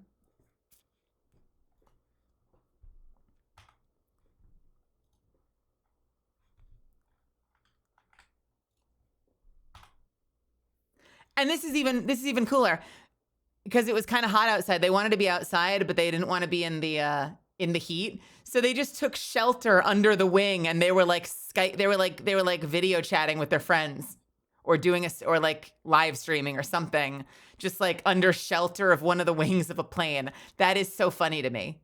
I love it. I walked by them and I said that. I'm like, that is genius. That is so cool.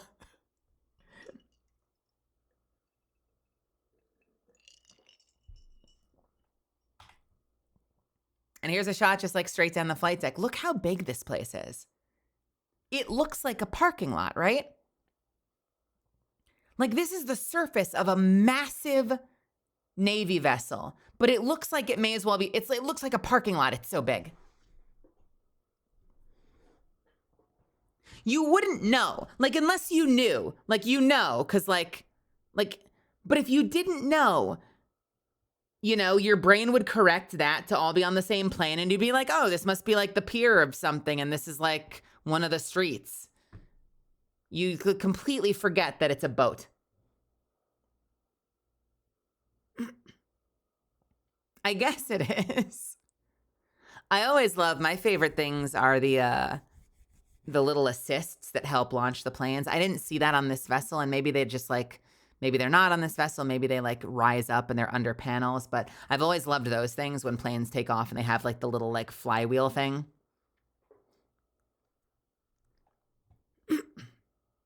Or fly line or whatever those things are called. They remove them. Slingshot, catapult, trip hazards. Okay. And then the next thing I'm thinking is like, okay, so hang on. Oh, and by the way, there were big giant doors downstairs that like, I don't think you can launch a plane from. Like maybe a helicopter, but no, they'd have to be on the surface. I don't think anything launches from it. Like it's probably things like where they'll wheel the plane out. I'll show you in a second. There's like 3 giant elevators that go from the mid deck up to the flight deck. So they can store planes on the inside and they can roll them out to these elevators and then launch and then raise them up to flight deck level, which is so fucking cool.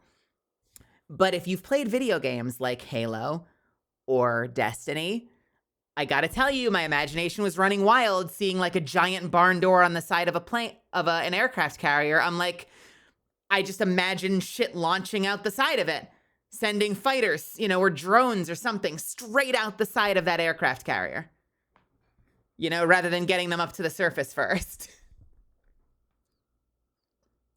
And then the next thought I had was like, you know, this thing is so big when they're out on the water, you have to imagine they play games up here sometimes, right? Like obviously this would be a place that you could run drills, You know, like you could run circles around there, you could do outdoor workouts and shit like that. But like, please tell me they set up like some soccer nets sometimes, or like set up something for like some football, whatever those forks are called, and like, you know, or even like some street hockey, you know, like get a lacrosse ball and some hockey sticks. And like, you've got to use the surface of this thing for something during downtime. They lose balls often. They do. Yes. Hell yeah. Yeah, it looks like such a fun place to do like some, yeah, or volleyball. That would be so fucking cool.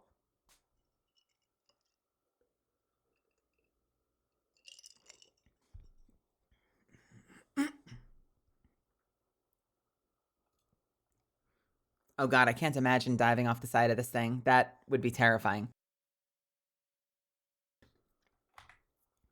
And these are like not going to be super interesting, but like I just found it really interesting. This is not going to be interesting, but I found it interesting. What a sentence. Less glamorous shots, but I found it really interesting. Like the lower, like kind of catwalks that they have along the side of the ship. Because they had this gate around the whole side, and I didn't get to ask them. I don't know if that's normally there.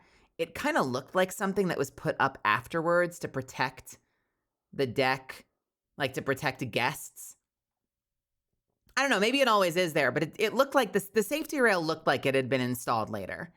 And so I was like, is the safety rail always there? What's off the side of the ship? Just the water? And it turned out it was a catwalk, and like a very extensive catwalk, which is really cool. Like it was really neat to actually see like the different staircases and catwalks off the side. Here's just another angle of like the control tower or whatever it's called. This thing was spinning, even though it's a museum ship now. And I don't know if they do that for a purpose or if it's just for fun these days. We'll find out if we do the tour. But I love this thing so much. Like, can I just say, like, I'm going to sound like such a civilian right now, but like, I am just so blown away that stuff like this exists. And I think in a world where technology has gotten so, we've leaned so hard into this like ultra modern aesthetic that a lot of things become kind of personalityless. And so it was so incredible to see all of the like intricate, outwardly visible technology and to think like people made this. And I know maybe that's like a silly thing to say. Like, of course people made this, but like that's the way my brain interprets it, is like people made this. We made this. And they all do highly intricate, advanced things. But like, it looks like someone just like improvised slamming Legos together. But it's all like highly, highly advanced, amazing technology that like, I mean, dated now, but like, you know, at the time. And it all works. And it all looks so cool. And we did this. We made this. We invented this for a need. And then you look at, and I'm sorry if I'm being like ineloquent about this, but like, then you think about how there have been so many of these moments. Hey, welcome, Ellie. What's happening? Welcome, welcome, welcome. Thank you so much for the raid. Welcome, everybody. Hello.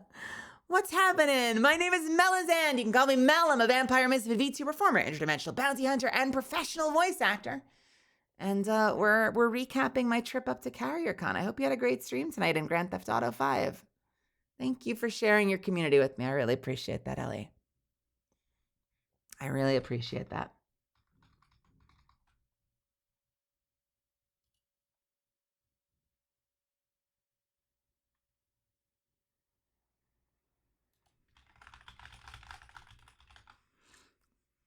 But yeah, I know this is probably going to sound...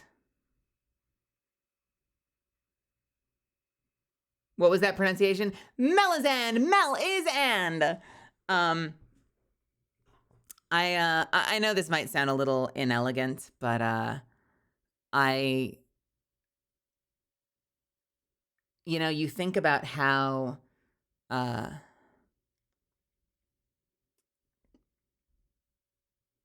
Mel is and. Mel is and. That's it. The end. You think about how like a lot of this technology gets developed because of a great need, right? So it's either going to be like space exploration. I could wait 20 seconds to say it. I will wait. Let's chill for 20 seconds.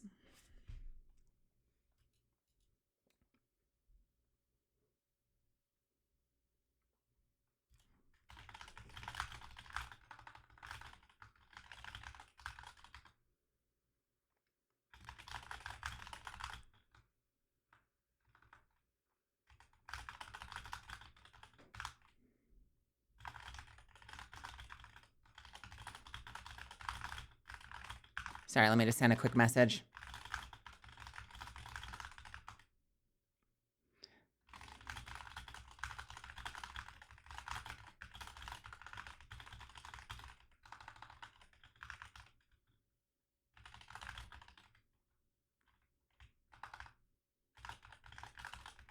Okay. So I was just saying before the ad started was just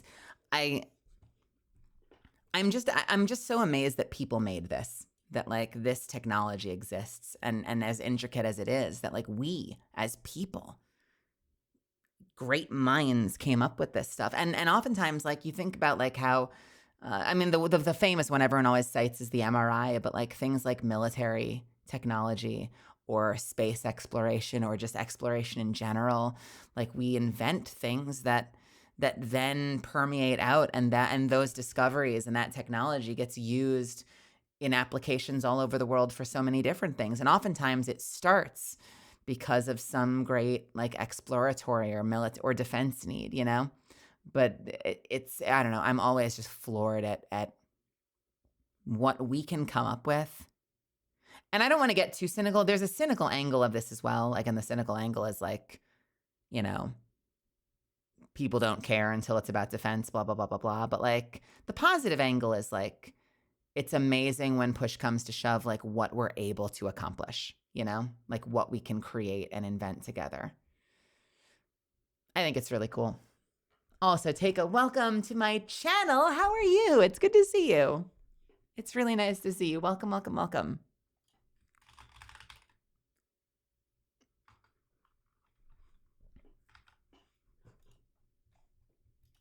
I think I got a couple of other. Yeah, look, it was spinning. I didn't get the whole thing. I should have taken a video, but that whole thing spins. How cool is that? I love it. One more shot because I love this thing so much. And then I took a couple of pictures of the different planes. I love fighter jets. I had a lot of fighter jet models as a kid. I had an F-18, F-A-18. I had an F-16. I had an SR-71.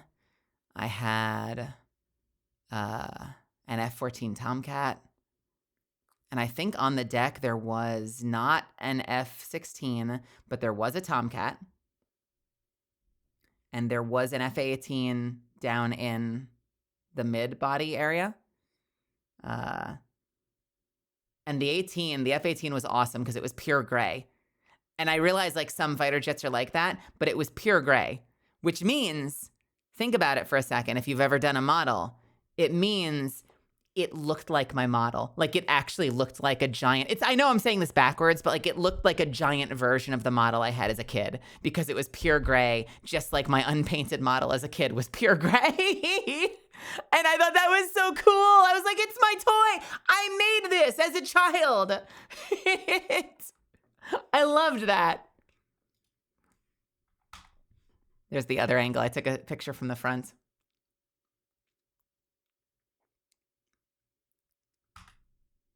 How cool is this? Also, something that blew my mind was the way that these planes, that some of these vessels are able to collapse. Blew my mind. Like, they actually designed them to collapse for storage in ways that then make my brain go, how is it sturdy enough to fly? And then it is. Like, the whole wings. Look at this hinge. Wait. We'll get to that. I have a close-up of the hinge later. But look at this hinge. And the whole thing is designed to open up and rotate up so that it can go down the elevator and store. And they had helicopters where the wings fold in like twice, which like I would never have thought to draw as a kid. But like, so like imagine you've got your helicopter blade, right? And I'm going to do a really piss poor drawing of it right now. But it's like, imagine you've got your helicopter blades, and some of those helicopters, those blades are like hinged in two places so that it can fold up like a fucking butterfly knife and it can store really compactly, which again, blows my mind. I had no idea. Like I feel silly saying this at my age, but like I had no idea that they were designed to do that. And I thought that's one of the coolest things. Like that's the coolest tech, that they can break down like that. I don't know if I've seen an Osprey. I wonder if they had an Osprey there, because I didn't actually take the time to look at a bunch of the plane names, because I'm going to be honest, guys. I was in such a hurry because I was at my table all day. So I was like, I've got 30 minutes. I got to go. Sprint up to the flight deck, take a bunch of pictures. I'm like looking at my clock. I'm like, I got to get back soon. I want to see one now, though. Let me double check real quick. Folded up V22. Can I just look that up? The Osprey is the one. Is the Osprey the one that like is that the one where the propellers rotate so it can like take off vertically, but then it like rotates into a forward position, or is that a different one?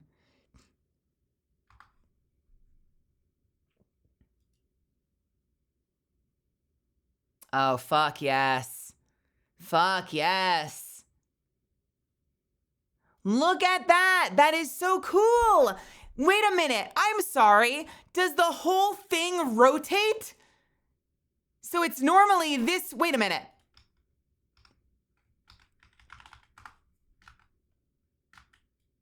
Huh?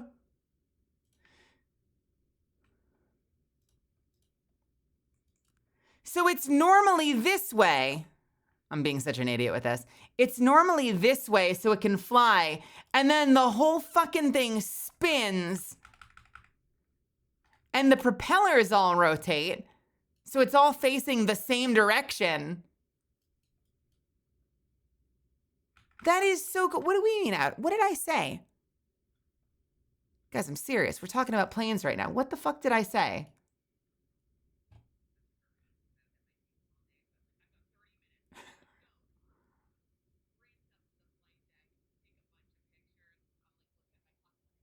Fuck you. Clock. My clock. My clock. My clock. Fuck all of you. We're talking about the aircraft carrier. Get out of here with that shit. Get out of here with that shit. I'm looking at my clock, damn it.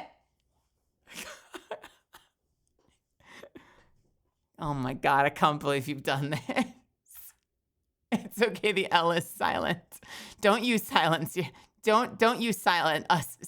Don't you silence us L's. The joke doesn't work anymore. I chewed through it. The L, not the cock. Could chew through the cock too, but you know, that would only be fun for one of us.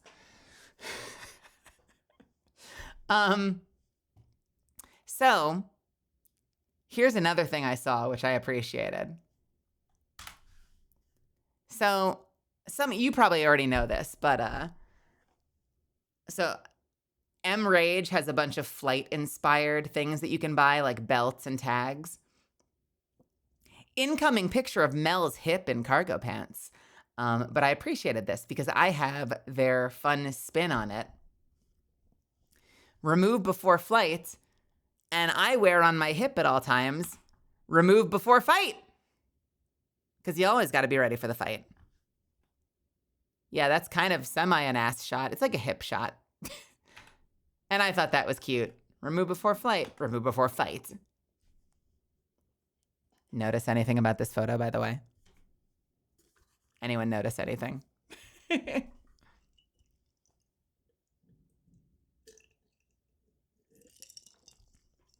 Yes, I have a Zen. I have a Zen on my bag because we love Zen.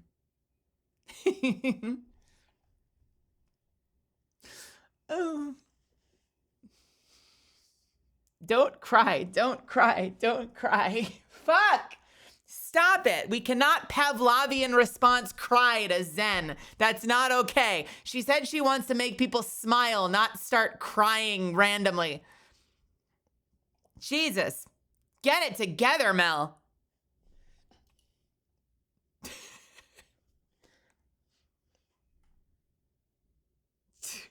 I've developed a Pavlovian response. I just start crying when I talk about Zen. That's exactly why she makes content, obviously. She likes people crying. Look at all her cover choices. We also had some more. I got some more planes. Have you seen her collabs? That's a different type of crying. That's the crying that, like, the crying that comes before the murder. Crying, loss of sanity, and then violence. Hey, check that shit out.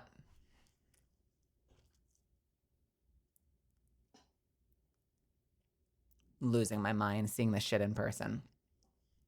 I got a close up. Look at this. Look at this. So cool.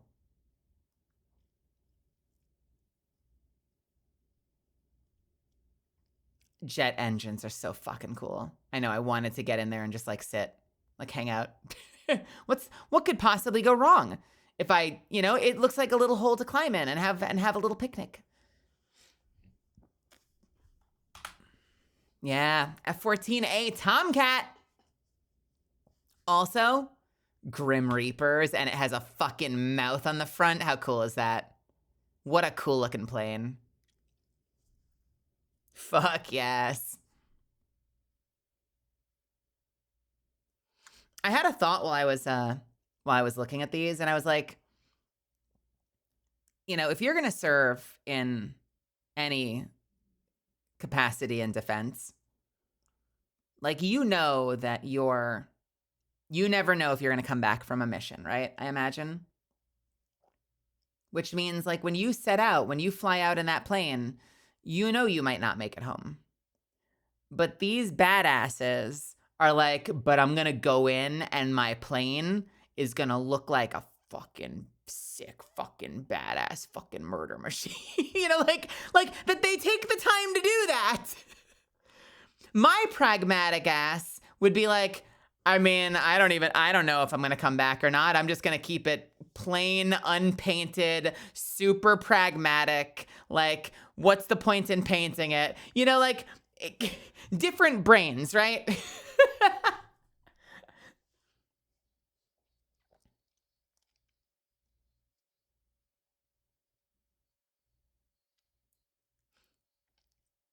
Pilots have God complexes.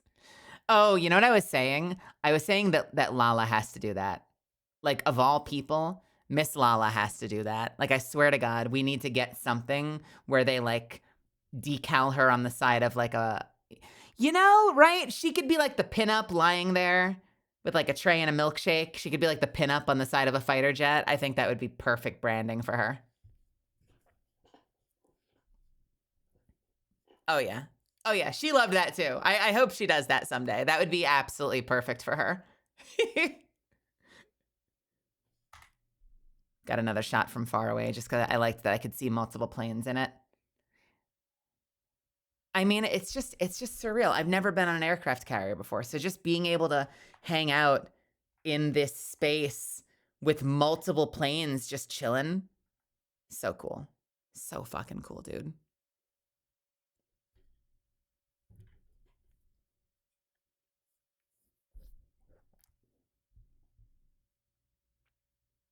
Ooh, I'd love to. Yeah, I was talking to one of the people that was helping out at the convention. I think works on the Iowa. It's a battleship. I think it's the Iowa. Did you say it was the Iowa? Might have been the Idaho. I think it was the Iowa. There was like a battleship. And we were talking about how apparently, back in the days before the Cold War, like the battleship was essentially a WMD. Like those things were incredible. Like the amount of firepower they pack into that massive dreadnought of a boat. Incredible. And like, listen, I don't want to make light of like violence and taking of lives, right? But there's something to be said about just like the technological marvel, you know? Like that's something that I find really astounding. You know, I never mean to make light of and like loss of life ever, but from a technology standpoint, good job, Mel. From a technology standpoint, like I just marvel at the fact that like we were able to create stuff like that. And he was telling me how like he told me a story that, you know, I forget all the details, but it was basically how like, yeah, like the thing was powerful enough that it could do one volley, which basically means every gun fires once. Right? So they're not reloading or whatever. It's literally just like all the cannons aim and then they all fire once. And that like they're able to like terraform the planet with those things. Shoot at hill. Hill is now flat parking lot. Like that level of like, you could say destructive. My brain goes like that level of terraforming power in the amount of cannons they put on the side of a ship like that is insanity. You like my vehicle noises?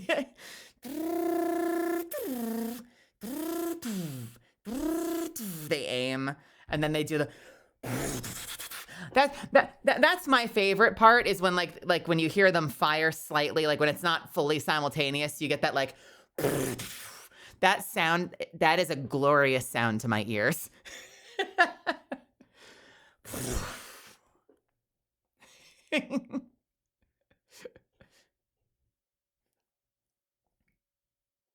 The displacement on the ships was crazy. Did they send waves like forward or backwards when they fire? Because like if they're all firing at the same target, that's a tremendous amount of force pushing you in the opposite direction. Do they anchor before they fire or do they just deal with it?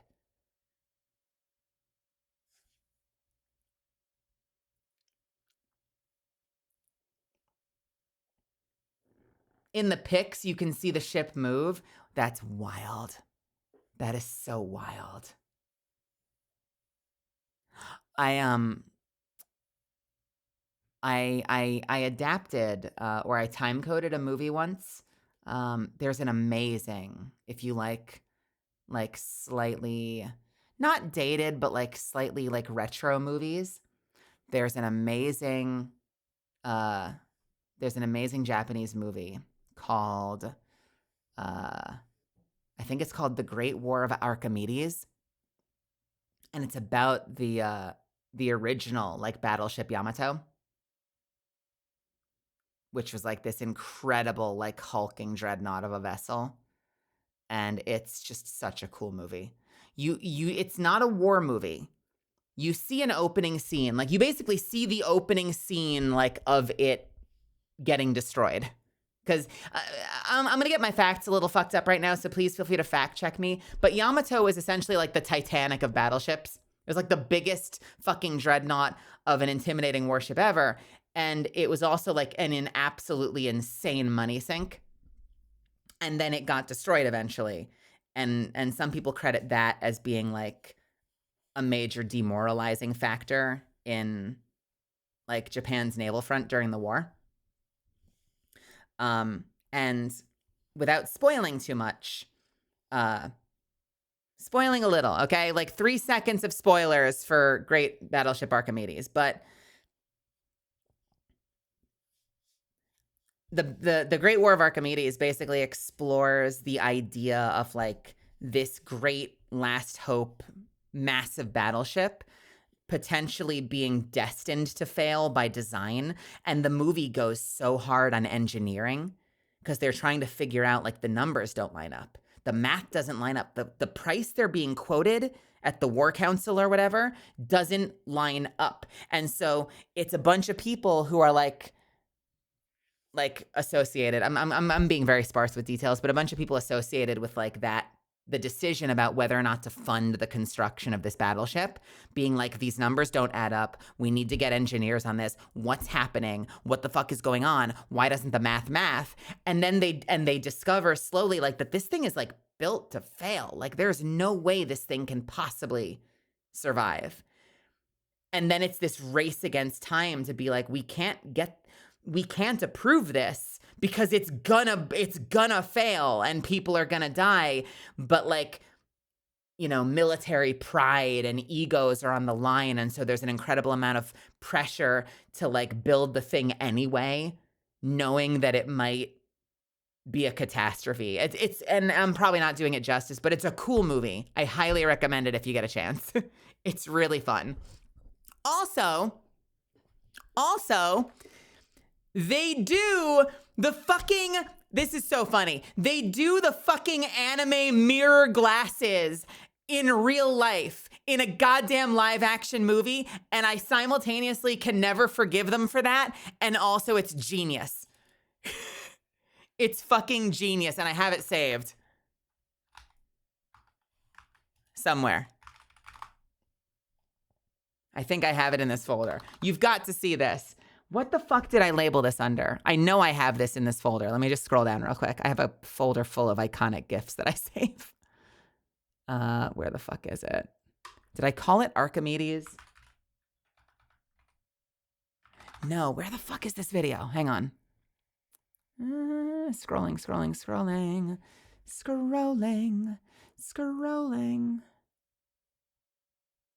What did I name you?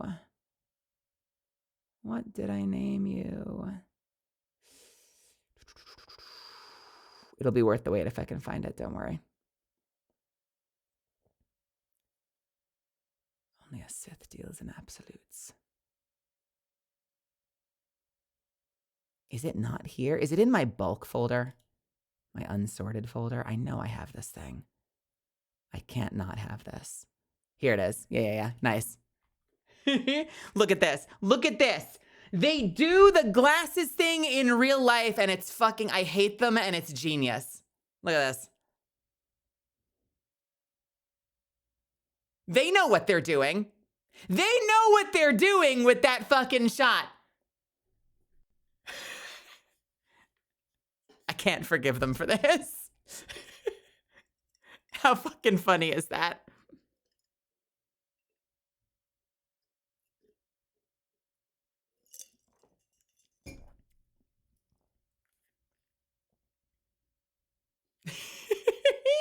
Absolute fucking cinema.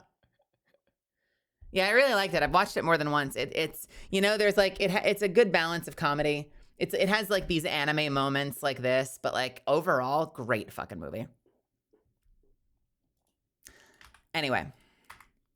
Yeah, oh yeah, there's my close up. Look at that. Look at this wing. The way that it hinges.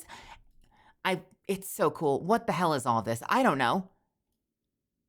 I marvel at the technology. And the other thing that I marvel at with planes in general is the fact that they rivet it like 800,000 times. To me, that's like, cannot possibly fall apart. We cannot possibly allow this thing to fall apart. We cannot possibly allow this thing to fall apart. We are riveting every inch forever. Forever.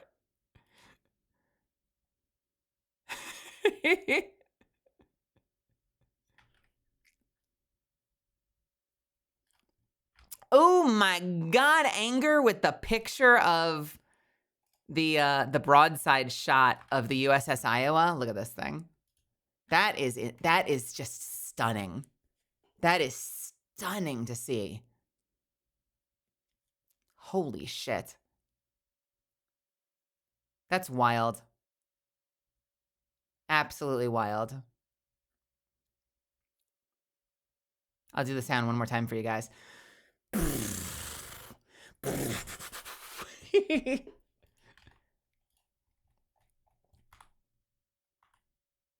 Took a shot down the backsides. This is kind of like behind the control tower.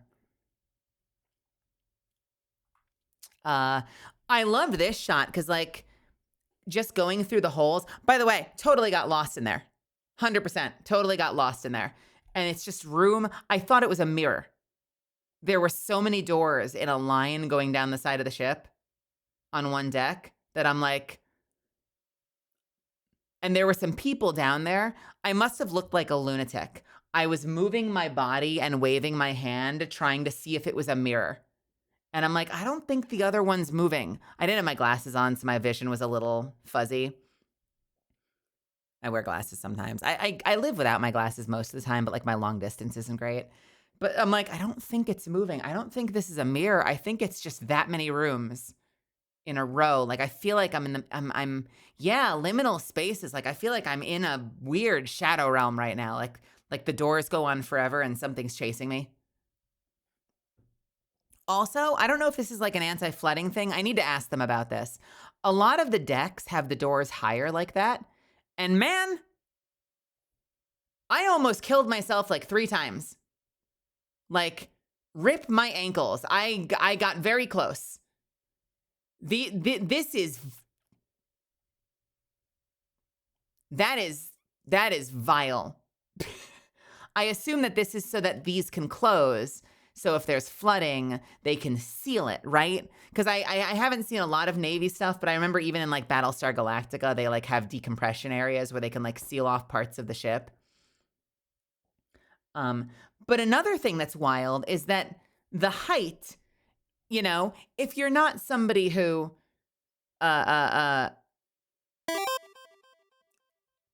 in case it wasn't hard enough to do this from period, it's different on every floor.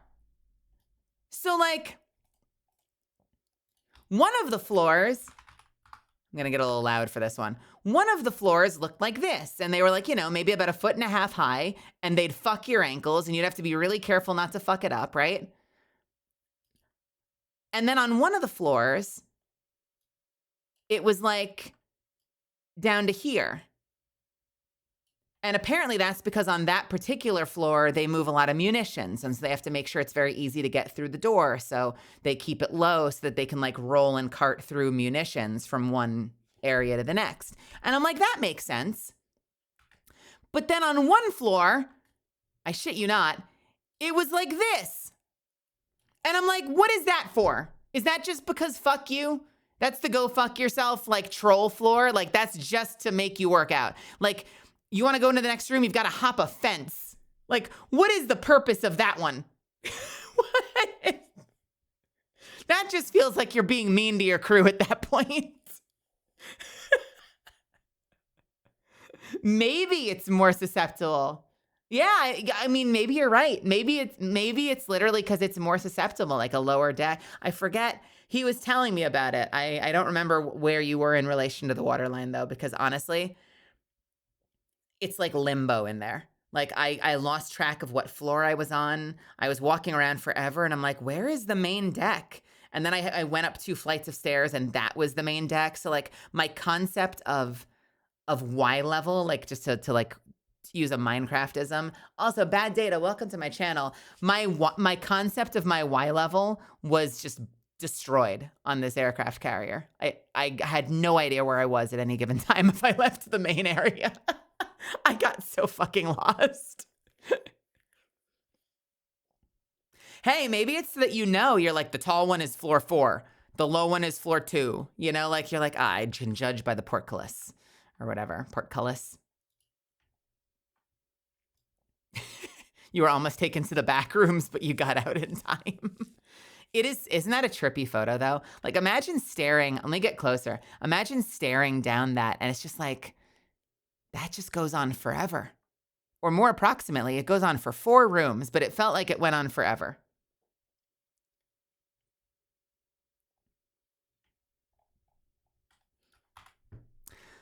Check that chopper out.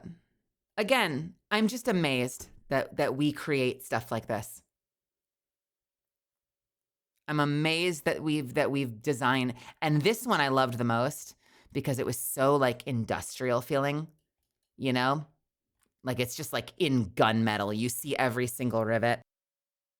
I love the design of this chopper. I also love the the like iconography that is very consistent across like all of the planes and all of the helicopters. So it's very clearly like it's meant to be a standardized thing. The jet intake, the danger and stuff like that, like those are all beware of blast. Like those are very standardized markings along a lot of the ships. And I thought that was really cool.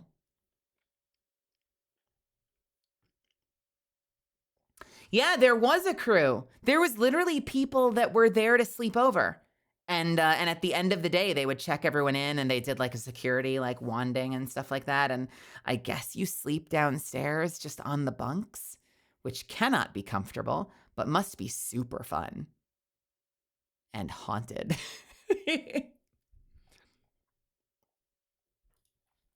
Apparently they used to have like a nuclear missile shell, like not the payload, obviously, but like I think they said they got rid of it, but like they apparently had like the housing for like a nuclear missile on board for a while.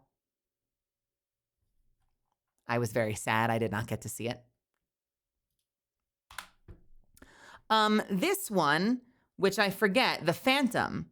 I think they said that this was the very last Phantom to ever take off from this aircraft carrier. Is it Phantom? Am I reading that right? I think they said that this was the very last one to take off from this aircraft carrier. And they have it in storage here, which is kind of cool. I didn't get a good shot of it. I wanted to get a better shot of it, but it was behind some stuff, so it was kind of hard to get a clear shot. Ask Gabe to virtual tour. I want to. Yeah, I'm going to reach out to him and see if he's willing to do that. Probably not this coming week because I'm busy as hell, but maybe next week. I would really like to. And we could set up like if he has a little, I don't know if he has, what's the site that people use for donations? Like, I don't know if he has like a really easy setup for that. We could do like an overlay or something because I would be more than down to do that. Yeah, like a Tiltify or something. This boy made me very happy. I didn't get a good shot of the front, but this boy made me very happy. This big bulbous boy. And the front of it where the engine is has a door. It's got like a barn door on the front. And I should have taken a picture of the other side. Literally, look at this. Look at this. This thing right here. All right. If you look at it from the front, it's like something out of Warhammer. Because the front of this chopper, like, this is going to be a really bad one, but the front of this chopper is literally like two barn doors split down the middle that you can open up. And there's a hole here with like a giant exhaust pipe or two sticking out the side of it so that it exhausts out the fucking front on the side of the nose. Like, I swear to God, that's some like Warcraft, like orc shit. It was so cool looking. Another one of my absolute like favorite designs on board this aircraft carrier. Does anyone know what model this is? Because I'd go find a picture. Oh, there it is. The Seahorse. UH-34D Seahorse. Let me see if I can find you a picture of the front of this thing. Oh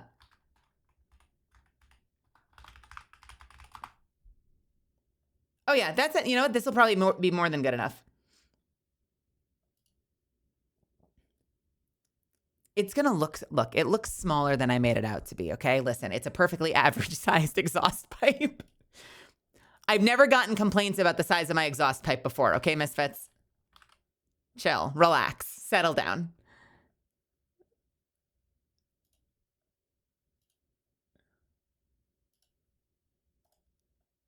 I want give me a big photo. Give me like a big fuck ass photo.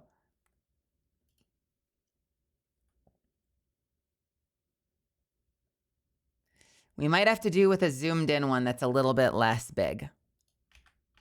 Yeah, look at that. Look at this. There's just straight up pipe sticking out the side of it. How cool is that? The Queen Bee, it was the Vietnam transport chopper. No kidding. Yeah, I love this thing. I thought this was so cool. Apparently, I have been told offhand that it might have been not the most reliable helicopter, but it sure has some of the most character that I've seen. Yeah, that's a good shot.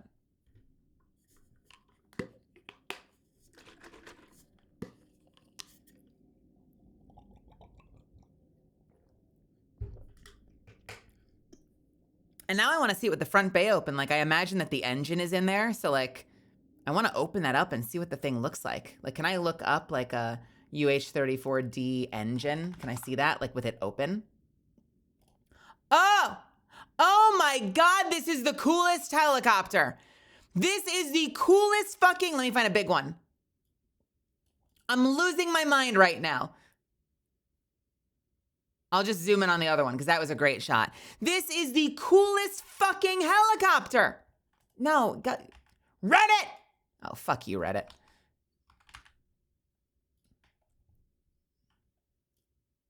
This is so blurry. Why can't Reddit just have like pictures? That's a pretty good one. I wanted to see it like kind of in context of the helicopter. There we go. This is going to be small as well. Look at this, though. It's so cool that it opens, and it's just the fucking engine. You just barn door it open, and the engine is right there. That is so cool. This is such a cool design. Man, what does it sound like? I have no idea. But in the realm of like, you know, like motorcycle sounds that I could equate to it, I would hope that this was one of the ones that like isn't like... I want it to be one of the ones that's like... That's what I want it to sound like. So fucking cool.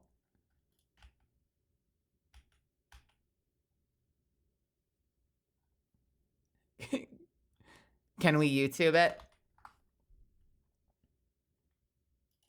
UH-34D helicopter takeoff. Ooh, is that it? Can we hear this?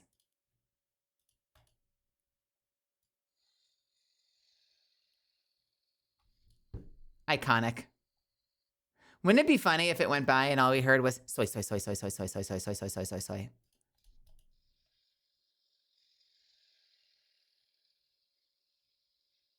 Love that. And one of the cool things I learned about the helicopters from one of the folks that was working security at the carrier was that I didn't realize that, and it makes sense now. Like when I see movies with helicopters and the way that like every time in a movie, like every time a helicopter goes down, they kind of always do the same thing. If you've never actually if you've only seen them in movies, like me. Whenever a helicopter goes down, it always does that thing where it kind of does this. And I realize that's because, so the helicopter blade is only moving in one direction. I learned this weekend, which means because it's spinning in one direction, the helicopter is just gonna spin. And so one of the reasons that they have the back one, and this is folded in, again, folding technology. One of the reasons that it has the back one is that counter spins against it to keep the thing stable, which makes perfect sense and is also terrifying if one of them goes out, because then you know everybody's vomiting. Everybody's vomiting the moment like the back rotor or whatever fails, and then you're just spinning like it's a gravitron at a theme park, and you're just like, you know, like. But yeah, didn't know that, and I thought that was really cool. Also, a lot of the back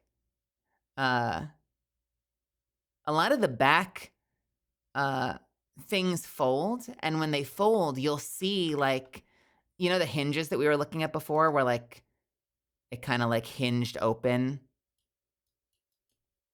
and then, you know, back there was like the wheel with the propeller.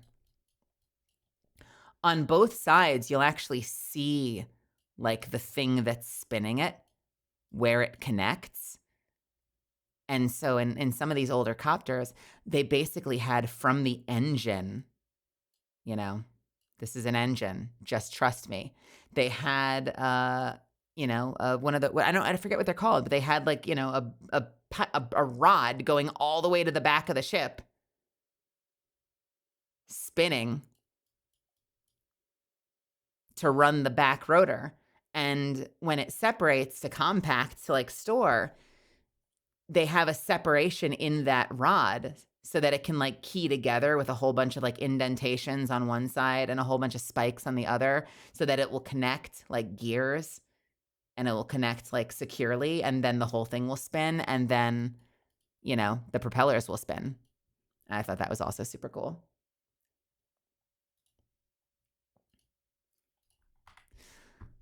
I got another shot of was this the Phantom again? I think this is another shot of the Phantom. And very important, if you're on the aircraft carrier, you've always got to remember wars lubs nully. So, it's like the ground rule if you're going to operate on an aircraft carrier. You just got to make sure wars lubs nully. Sage advice.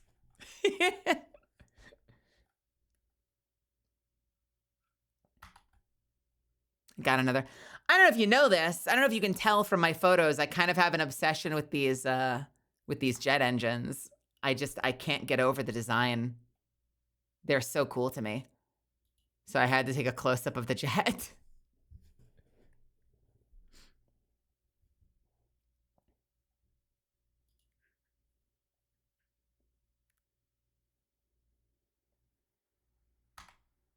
And a close-up of the front of the other one, because I just love this thing. I love this design. Both of those. The big seahorse on the other side and this one, I love it. What did the sign say? It said, Wars Lebsnily. Yep, that's it. Definitely nothing else. Definitely not part of that paper having peeled over so we can't read it. Definitely just Wars Lebsnily. Very important.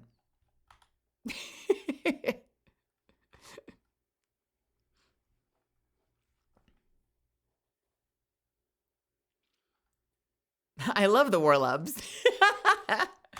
And look, they had space capsules.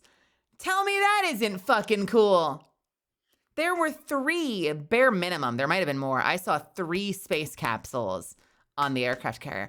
And they had a quarantine like vehicle, which I didn't take a picture of, and I should have, but it looked wild. I would love to know, Graf, and I did not take a picture of any signs because it was in the back and I had to lean forward to get a shot. Oh, because they rescued Apollo 11 and 12. Is that why, Zuffins? We'll learn it with Gabe if we can do the tour. Yeah, there were like 3 different space capsules, and they were all awesome. Wave. Hey, Gordon, sir, thank you for the tier 1. Thank you.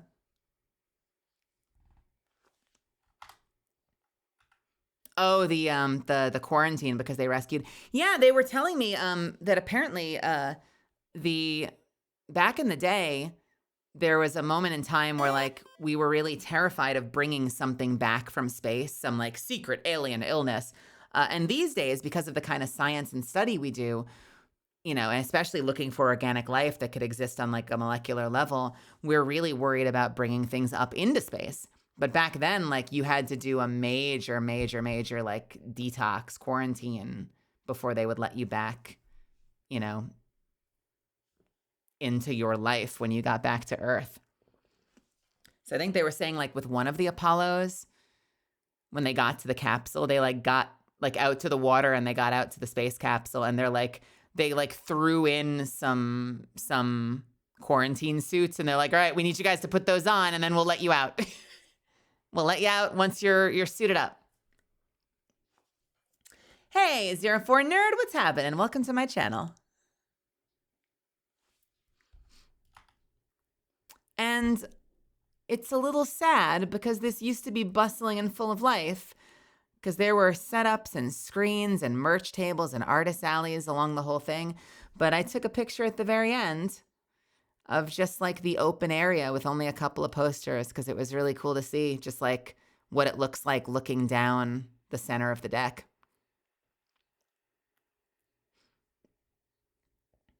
You see what I mean now when I say that it's kind of just like a warehouse. Like it's very easy to forget that you're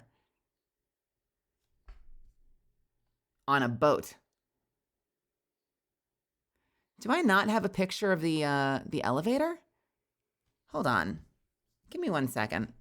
I know I've got a picture of the elevator that I can show you guys because I want you to see it. I think I forgot to send it for some reason. Let me double check what I do have. Okay, I do have those ones. Yes. Where's my elevator shot? And why did I not do it? Yeah, I forgot the elevator shot, I think. How weird. 1 second. I've got an elevator shot I can show you. You're going to love this. It's one of the cooler pictures that I feel like I took. Because I love the idea that you can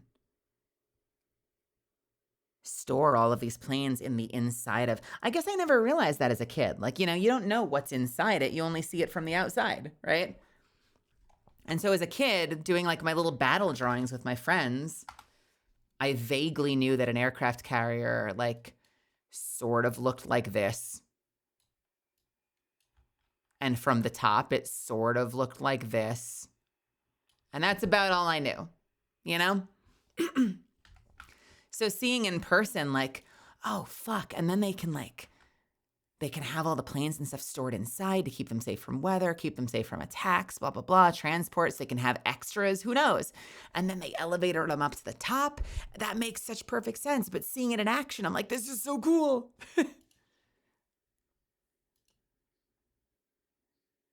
Have a good night, Bob Person. Good luck. I hope it goes well for you, whatever it is.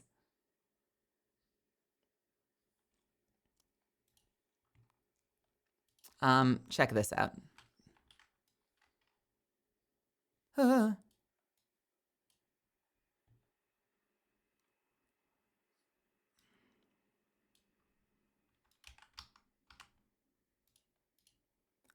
This is the elevator, by the way. With the same thing, dummy. How cool is that? That's what it looks like. And there are 3 of them, I think. I think like 2 on one side, 1 on the other of the aircraft carrier. And it lifts straight up to the flight deck. And it looks just badass. And they had it lowered with a plane, so that it just created a really cool piece of scenery on the downstairs area. But yeah, I love these things. That's just so cool to me.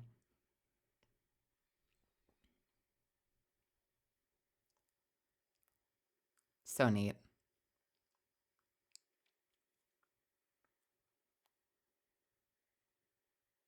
Yeah, I just continue to marvel at this technology.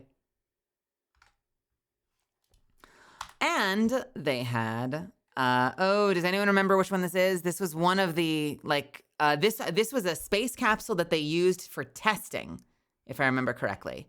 And the reason they did that was because it was an Apollo capsule, because you are potentially plummeting from the sky. And so they would do lots of tests. They would test, blast it with radiation, blast it with heat, drop it dozens of times to see what it can endure. And so they have one of the ones that they used for their testing, and it's just fucked in the back from their testing, and they've left it like that intact, which I think is really funny. Because it's essentially like the crash test dummy capsule so that they could make damn sure this thing works before they put people in it. And I mean, it's so cool. The fact that it's got all of these multiple layers of insulation and heat shielding. The fact that there's so many exposed tech elements behind thick plexiglass or glass or something. The coolest fact of it for me was the fact that you can see technology windowed behind it is so fucking cool. Now, I don't know. That might have been covered when it's actually in use, but for demonstration purposes, super fucking cool. They had a flight simulator chamber, but it was decommissioned. It wasn't fully, or it wasn't currently operational. Oh my God, I would have given anything to do the flight simulator. I would have crashed every single time, but it would have been so much fun.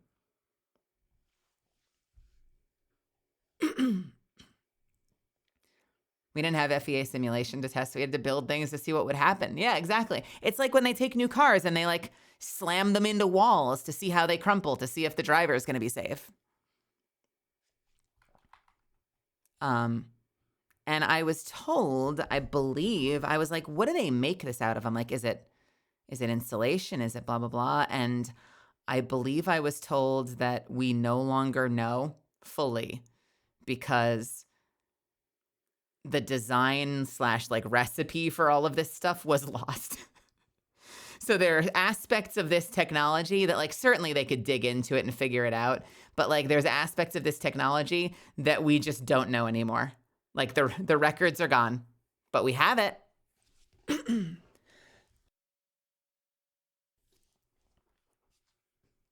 I think that's it. Aliens wiped our memories. I think that's all I had.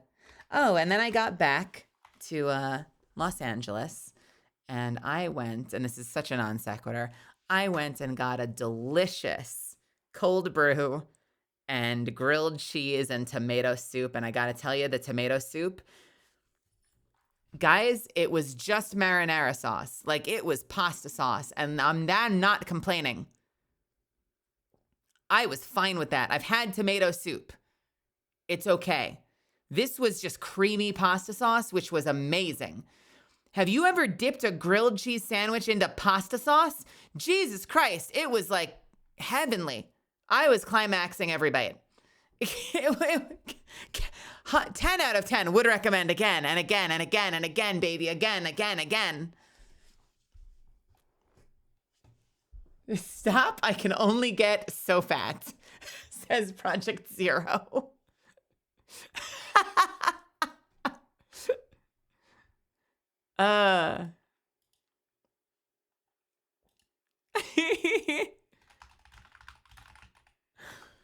Sorry, I spent the weekend hanging out with Lala.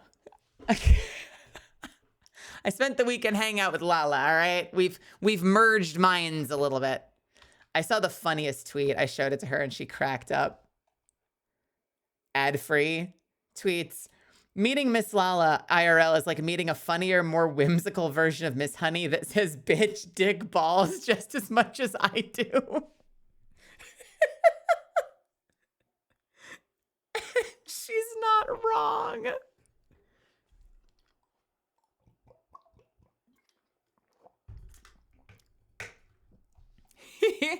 Addie was great.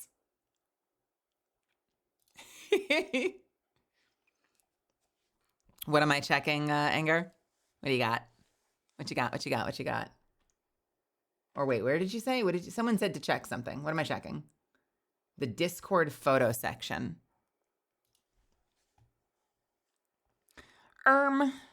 Where are the Discord photos?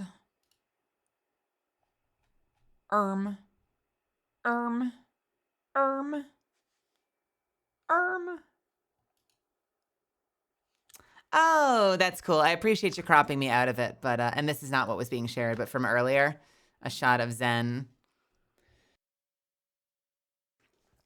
coming to my table. That's really sweet. Hey guys. I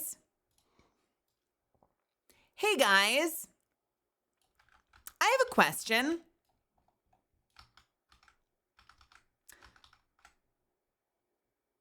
Why does Zen have a Garistaki? Can someone tell me the story behind that? Why is there a Garistaki? Tell me more. Say more. Please say more. Did Zen also romance Garrus like everybody should? Because she likes calibrations.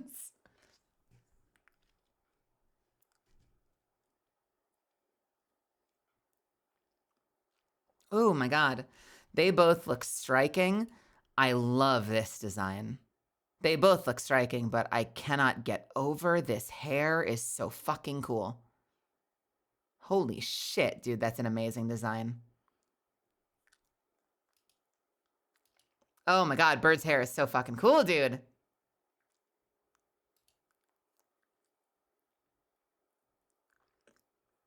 Garrus is her guy. Garrus is my guy. We can share. I'm okay with sharing. Garrus, can I be honest? Garrus should be everybody's guy. Her spine toggle. I'm terrified. Garrus can share us. Zen likes Mass Effect, actually based. Mass Effect 2 is my favorite video game of all time, and that has not changed. Mass Effect 2, I used to go back and play the suicide mission once a year. I would still do it. I would do it right now, potentially, if I had the game installed, which I don't. I adore that game. Let's see. What am I looking for? What is in the Discord photo section? Who am I looking for? In Mel server photos, Lorcana. Oh my God. Yo. That's them with the quarantined, the quarantine folks. Man, that has got to be so claustrophobic. I would be overwhelmed. I would lose my mind. Good for them though for enduring that. It's kind of endearing from here. It might have been torture in there. I would have been going crazy. But it's kind of endearing from here that they're giving an interview from like the other side of the glass.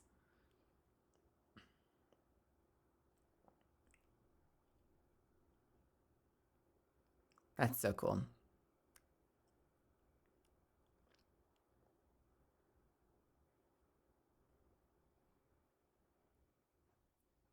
Sounds like I'm due for another full series playthrough. I really liked the last time we played it. My games list is so big though.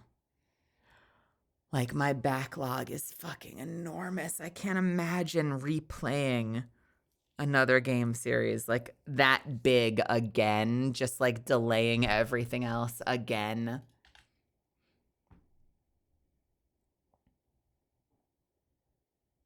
But she's having. So that was my weekend, and it was good. It was nice. I made some money. I got to meet a bunch of misfits face to face and see their smiling faces. I got to meet and make friends with a lot of other VTubers and agency people and managers and all sorts of folks working in the industry. I got to feel like I belonged, you know, like I was part of it, like I belonged there. And that was really empowering and like galvanizing, and like just sitting there at the table, looking around at other people's setups. And like, I was frantically taking notes in my head about like, ooh, I want to do this next time. I want to do this next time. I need to get this. I got to get a different banner. I want to get a standee. I should have merch. I should get like acrylics or sticker packs or blah, blah, blah. Like so many things that I was like just taking all these notes in my head, because I'm like, it's just, I said it on Twitter, but like when you're in a space with other like driven, creative individuals, it just lights a fire under you. Like you just want to go home and like start kicking ass and working on shit, you know, and leveling up your own shit. And I don't know, you know, this is probably putting the cart before the horse and like getting ahead of myself, but like there's a part of me that just, you know, like I think about like where do I go from here? You know, where am I going to be next year? Where am I going to be 2 years from now, you know? And I want to grow this thing. I want to grow this thing even better. Grow this thing even bigger. I want to do cooler stuff for you guys. We're working on some cool stuff right now that I'm excited to see come to fruition whenever it does. And yeah, I'm just so happy that we're doing this. That's really it, you know? I felt bad taking some time away, you know, taking a couple days off. And, you know, you're always worried you go and disappear for a few days and like people are going to stop showing up. You know, monkey mind is like, I'm going to get back and everyone will be gone. But it means a lot to me that you guys are here hanging out with me tonight and just kind of like letting me yap at you for 3 hours about the convention I was just at. I think the only thing I would do differently, we already talked about like wanting to do a group panel, but I think the only thing I would do differently if I could next time, I can't guarantee it's going to be next time because I'm overwhelmed. I've got a lot of things going on and my brain gets fuzzy and mixed up sometimes because it's just, there's a lot happening at any given time, you know, like I'm only one person, but I would love someday to get the technology together to be able to take you guys with me.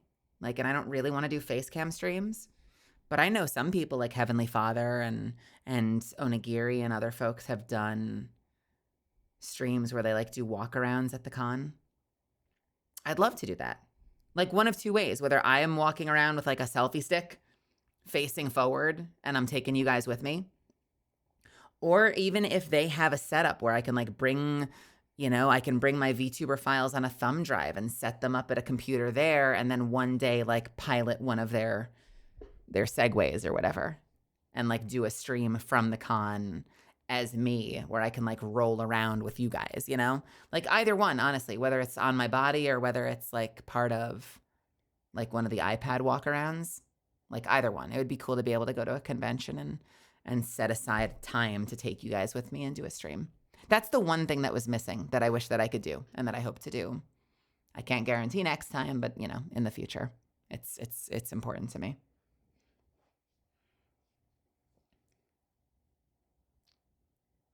You did amazing this one too. You know where to get help from? Ask Zen and Oscar. Yeah, and you know what? Honestly, their team was so amazing. I know that her team would be more than happy to talk. Barefoot Electric was very forthcoming about like, if you ever want to figure this stuff out, just like DM me and we can talk and I can give you ideas or advice. And that's really fucking nice. Like no one owes you that. And so like the fact that they're willing to help me figure my shit out is really sweet. Really, really, really, really, really, really generous. I actually got that from a number of people. Like I got that from Zen's management team. I got that from Gloria, who I made friends with, who helped with Miss Lala's amazing setup, and is like her producer for that whole thing. Gloria was more than willing to talk and like give ideas and advice. And I don't know, it's just the whole community is so freaking supportive. It's Monkey Mind says I don't deserve that, but like I'm just happy to be here, man. I'm feeling very grateful. I'm feeling very grateful that I've made such cool friends, that I've found this space. And that's it. That's the talk through. That's all I've got for you guys. I can feel my voice catching up with me a little bit. I don't want to stay much longer. I think I'm probably not going to do like a big gaming stream. So, if it's all the same, I think I might kind of wrap things up there. It'll just be like a little bit of a tiny little baby recap stream. And now I'm going to go like make some food and relax a little bit. But we will be back. I am going to hear me out for a second before people start taking off. I know we usually do days off, or I've been trying to do days off on Wednesday. Just double checking. Are we 100% on for Wednesday? I might. Don't get mad at me. Don't get mad at me. Don't get mad at me. I might do Wednesday this week again, just because I was gone for the weekend. And I know last week we had some fucky issues as well, where like I couldn't stream and shit wasn't working. So there is a not zero chance I might take tomorrow off and make Tuesday the day off because I have something on Wednesday. But I will see how I'm feeling, because what I should do versus what I'd like to do. Like what I should do is like take tomorrow off and have a day off, because it's not like I was vacationing all weekend. I'm fucking exhausted from the weekend, so I might take tomorrow off. But keep track of the Discord. If I'm feeling good enough, I would like to. What I want to do is I want to stream. So I want to do something tomorrow night if I'm feeling rested enough by tomorrow, okay? And by the way, if you're not in the Discord, if you're here for the first time, first off, hello, my name is Melazand. You can call me Mel. I'm a vampire misfit VTuber, former interdimensional bounty hunter, and professional voice actor, and I'm glad you're here. Thank you for giving me a chance. Get in the Discord. You can also follow me on Twitter if you want. But Discord is where I post stream announcements. Get in there if you're not in there. Because I'll let you know. I'll let you know if I'm going live tomorrow or not. Wednesday, I need to confirm, but I believe we're going to be back in Reanimal. It's a big it's a big collab week this week. Wednesday, I'm going to be back probably, unless she cancels, back in Reanimal with Sayu Synchronicity. So we're going to be playing Reanimal on Wednesday with Sayu. I'm very excited about that. I've got to confirm, so it's like 80%. I'm going to double check. Butters, thank you for the tier 2. Thank you. No pressure, let your body tell you what you need. We'll be here waiting, Maliz and Alurk, Maliz and love. Can I share something exciting? Do you guys want to know what's happening Thursday? Can I tell you about Thursday? I think my mods don't even all know about this. Can I tell you about Thursday? Can I tell you what we're doing on Thursday? You're either going to love this or you're going to fucking hate this. I want to tell you about Thursday. Do you guys remember a long time ago, we had a subathon, and I've been desperately trying to get those subathon goals fulfilled so that I can have them fulfilled, or as many of them as possible, by my anniversary. So if I decide I want to do another subathon, I don't feel like a vampire piece of shit for like doing another subathon when I haven't finished fulfilling the first one yet, because that would make me want to jump off a cliff. Because I owe this stuff to you guys. It's important. It's important to me. And we had a subathon with a whole lot of goals. 2 pages of them, in fact. This is the first page. And we've gone through a bunch of them. We still have some yet to do. But on Thursday, you're going to love this or you're going to hate this. This Thursday at 5 p.m. Pacific time. You ready? I am trying League of Legends for the first time. This Thursday. Not only have I never played League of Legends before, my only exposure has been Arcane. I have never played a MOBA before, unless you very loosely count Overwatch, which I realize doesn't. And I can't, and so far I've got confirmations from everybody. So obviously like there's always a chance that like last minute someone might have something come up, but I have arranged a choice group. Who are all like 92% committed. I think we're all going to be there. I've arranged a choice group to teach me League of Legends. Are you ready? Here's who we have. League of Legends is 5 people, right?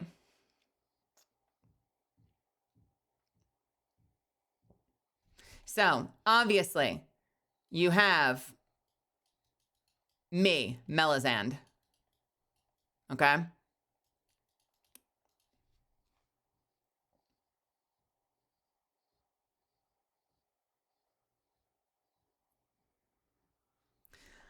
I'm going to be playing with Freem.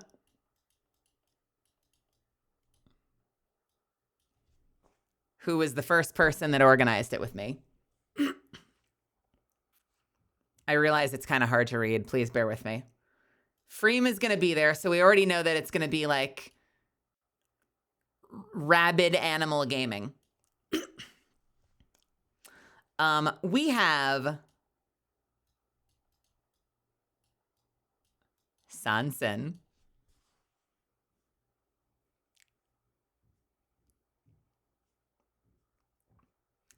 Oh yeah, we're hag gaming. This is the hag tubing League of Legends gaming hour. I have semi-confirmed, but I'll get back to you. So like, don't take it with a grain of salt, but I think I have confirmations from everybody. This is a fun one because we've never done anything before. And I'm very excited. Do you know where I'm going with this already? We've got Starlight Darrell, the amazing composer, and who's become a sweet, dear friend. So Daryl's going to be playing with us.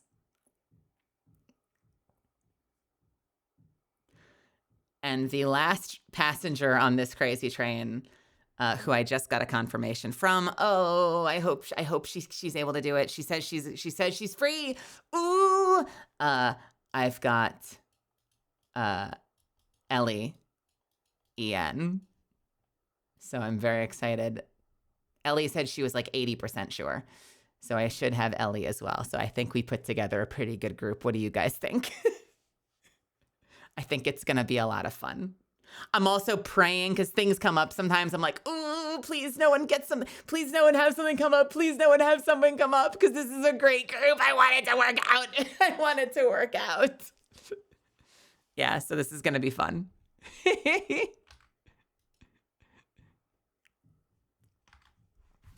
Welcome to hell, motherfucker. So that's going to be Thursday. Friday, I've got no fucking clue. And Saturday, I've got no fucking clue. And as always, Sunday, we take off. So there is a chance I could take tomorrow off. There's a chance I could take Friday off, or I'll just go straight through. I'll keep you updated by the day, but get in the Discord because that's going to be the place that I will let you know how things are going. I'm excited to try it. Now, we've got other things we still need to do. I'm still working out the details on potentially doing a Valorant for the first time. And I also owe you guys some prints. So I gotta double check and see if we've already settled on the spicy and the say-so prints, but I want to get those working for you guys. So I'm working on it, okay? One day at a time. I'm knocking them out as quickly as I can. So, oh no, speakers. So thank you for your patience. I know it's been a long ride, and I went straight from like a month-long subathon into having to move into other shit going on. So like I've been really delayed on working through this stuff, but it is very important to me that I get through them. And not just because like I want to do a subathon in July for my anniversary, which I kind of do, but because you guys supported me in a really huge way last year. And it's just very fucking important to me that I get this stuff for you guys. Because I made a promise. And also, I kind of want to try those games. I might hate them at the end, but you know. I want to work through this shit. I know that this is like, you know, just words said out loud, but I am in the process of coordinating people for Valorant. I don't have a full group yet, but I'm pitching it to people. I haven't started with the prints yet, the say-so and the spicy print, but we will get that underway in the near future.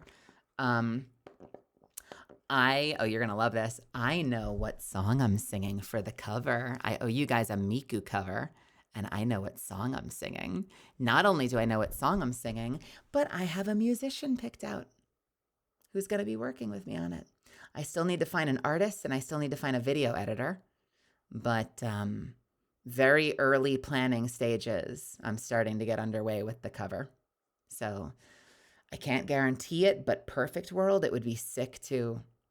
I'm aiming for anniversary. I can't guarantee it yet, but I'm aiming for anniversary because I'd love to debut it for you guys with the anniversary, which by the way is the Monday after Offkai, and I'm going to Offkai. I will be at Offkai. So if you're going to be at Offkai, I will probably set up bare minimum one of the days, some kind of like guerrilla meet and greet. Like at TwitchCon, I did something like that. One day I was on Twitter. I was just like, I'm grabbing coffee, 3 p.m., meet me at this bench, and we'll hang out for like 40 minutes. So bare minimum, we'll do that. But then I realized that my anniversary is literally Monday. So my original plan to fly out like Monday afternoon or something, I'm like, no, I've got to do Offkai. And then Sunday, I've got to race to the airport or I won't be home for my own anniversary. And I don't want to do like a rain check. Like I'd rather actually do it on the anniversary if I can do it.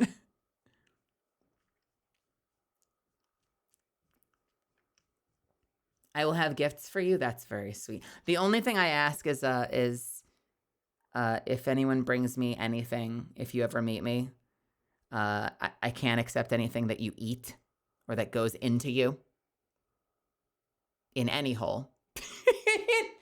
And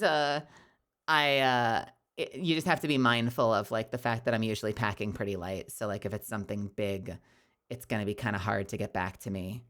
So if I had more time, like obviously it could be like UPS or something, but like just be mindful if it's something that like I can't pack, I can't take it with me, you know? But I'm excited for that. I'm excited for Offkai. And I've also got some people trying to bully me into going to WeebCon, which I haven't committed to yet. So don't start making plans because I'm not working it. And I don't want to spend the money if like I've been spending money on shit lately and I don't want to, I want to save money. But I've got a bunch of people trying to pressure me to go to WeebCon. So I'm going to write them. I'm going to write them and just be like, listen, you don't have to fly me out. You don't have to put me up. Like, can you give me a table? Because if I could get a table at WeebCon to sell some prints and like break even, I would do it. So I'm working on it. If they're willing to at least give me a table in like the signing area, and if I can like make back the money from the flight, I will go. Because I also have friends I can stay with, you know? So if I break even, I will go.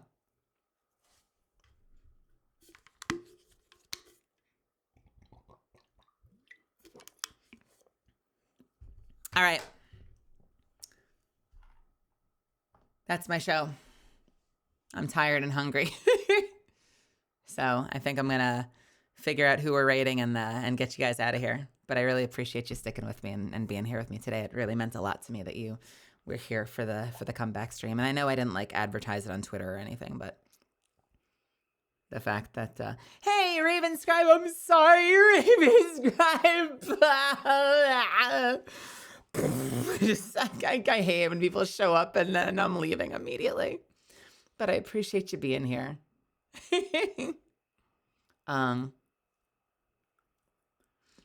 If you guys can stick around just long enough to throw some love someone's way, I love to pay it forward, and it would mean a lot if we can just quickly give someone some love.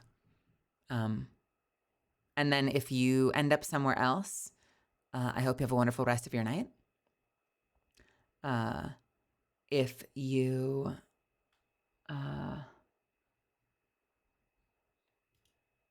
end up sticking around, I hope they take very good care of you.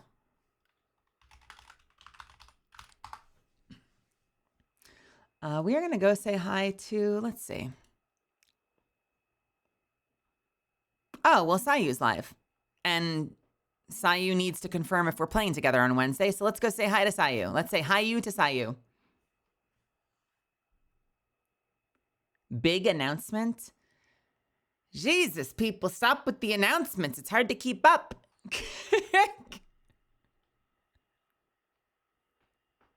No, not Sayu. Sayu Synchronicity, not Sayu, the android. Oh, I guess it's technically also an android. Sayu Synchronicity, the girl, the guy. All right, when you get there, this is what we're going to do. We're going to do Sayu is cute.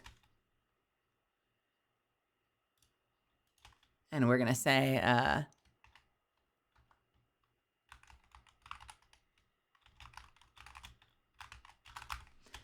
goddamn, wait, she real cute. And then we're going to zoom and say possibly the cutest. Those are your marching orders. I'm a goofy goober. Copy that if you're one of my subbies. Otherwise, you're going to paste Melazand. Paste the ever-living shit out of it when you get there. Let's get banned by Nightbot. And let's put a smile on her face. Okay. Guys, again, if you've never been here before, my name is Melazand, and I really appreciate you being a part of this. If you came in from the directory or found me on YouTube or came in with a raid and stuck around and you decided to give me a chance, thank you. I can't express how much that means to me. Thank you for giving me your time, choosing to spend it here. I don't take that for granted. I love doing this so much. I want to keep doing this. And so every one of you that decides to, you know, that I'm worth hanging around with, I'm really grateful. And that's whether you're hanging out in the background, listening to the sound of my voice, keeping me company in chat, you know, gifting subs, bits, sound alerts, whatever. all of that. But most importantly, just being here in the first place and giving me your time. Thank you. You guys fucking rock. I love you guys. Have a wonderful rest of your night. Get some rest whenever you do. Don't forget to eat if you haven't yet. Meds if that's something you got to do in your life. Stay fucking awesome. Hiya, so stupid. But why? But why? But why? I'll see you guys later. Have a good night.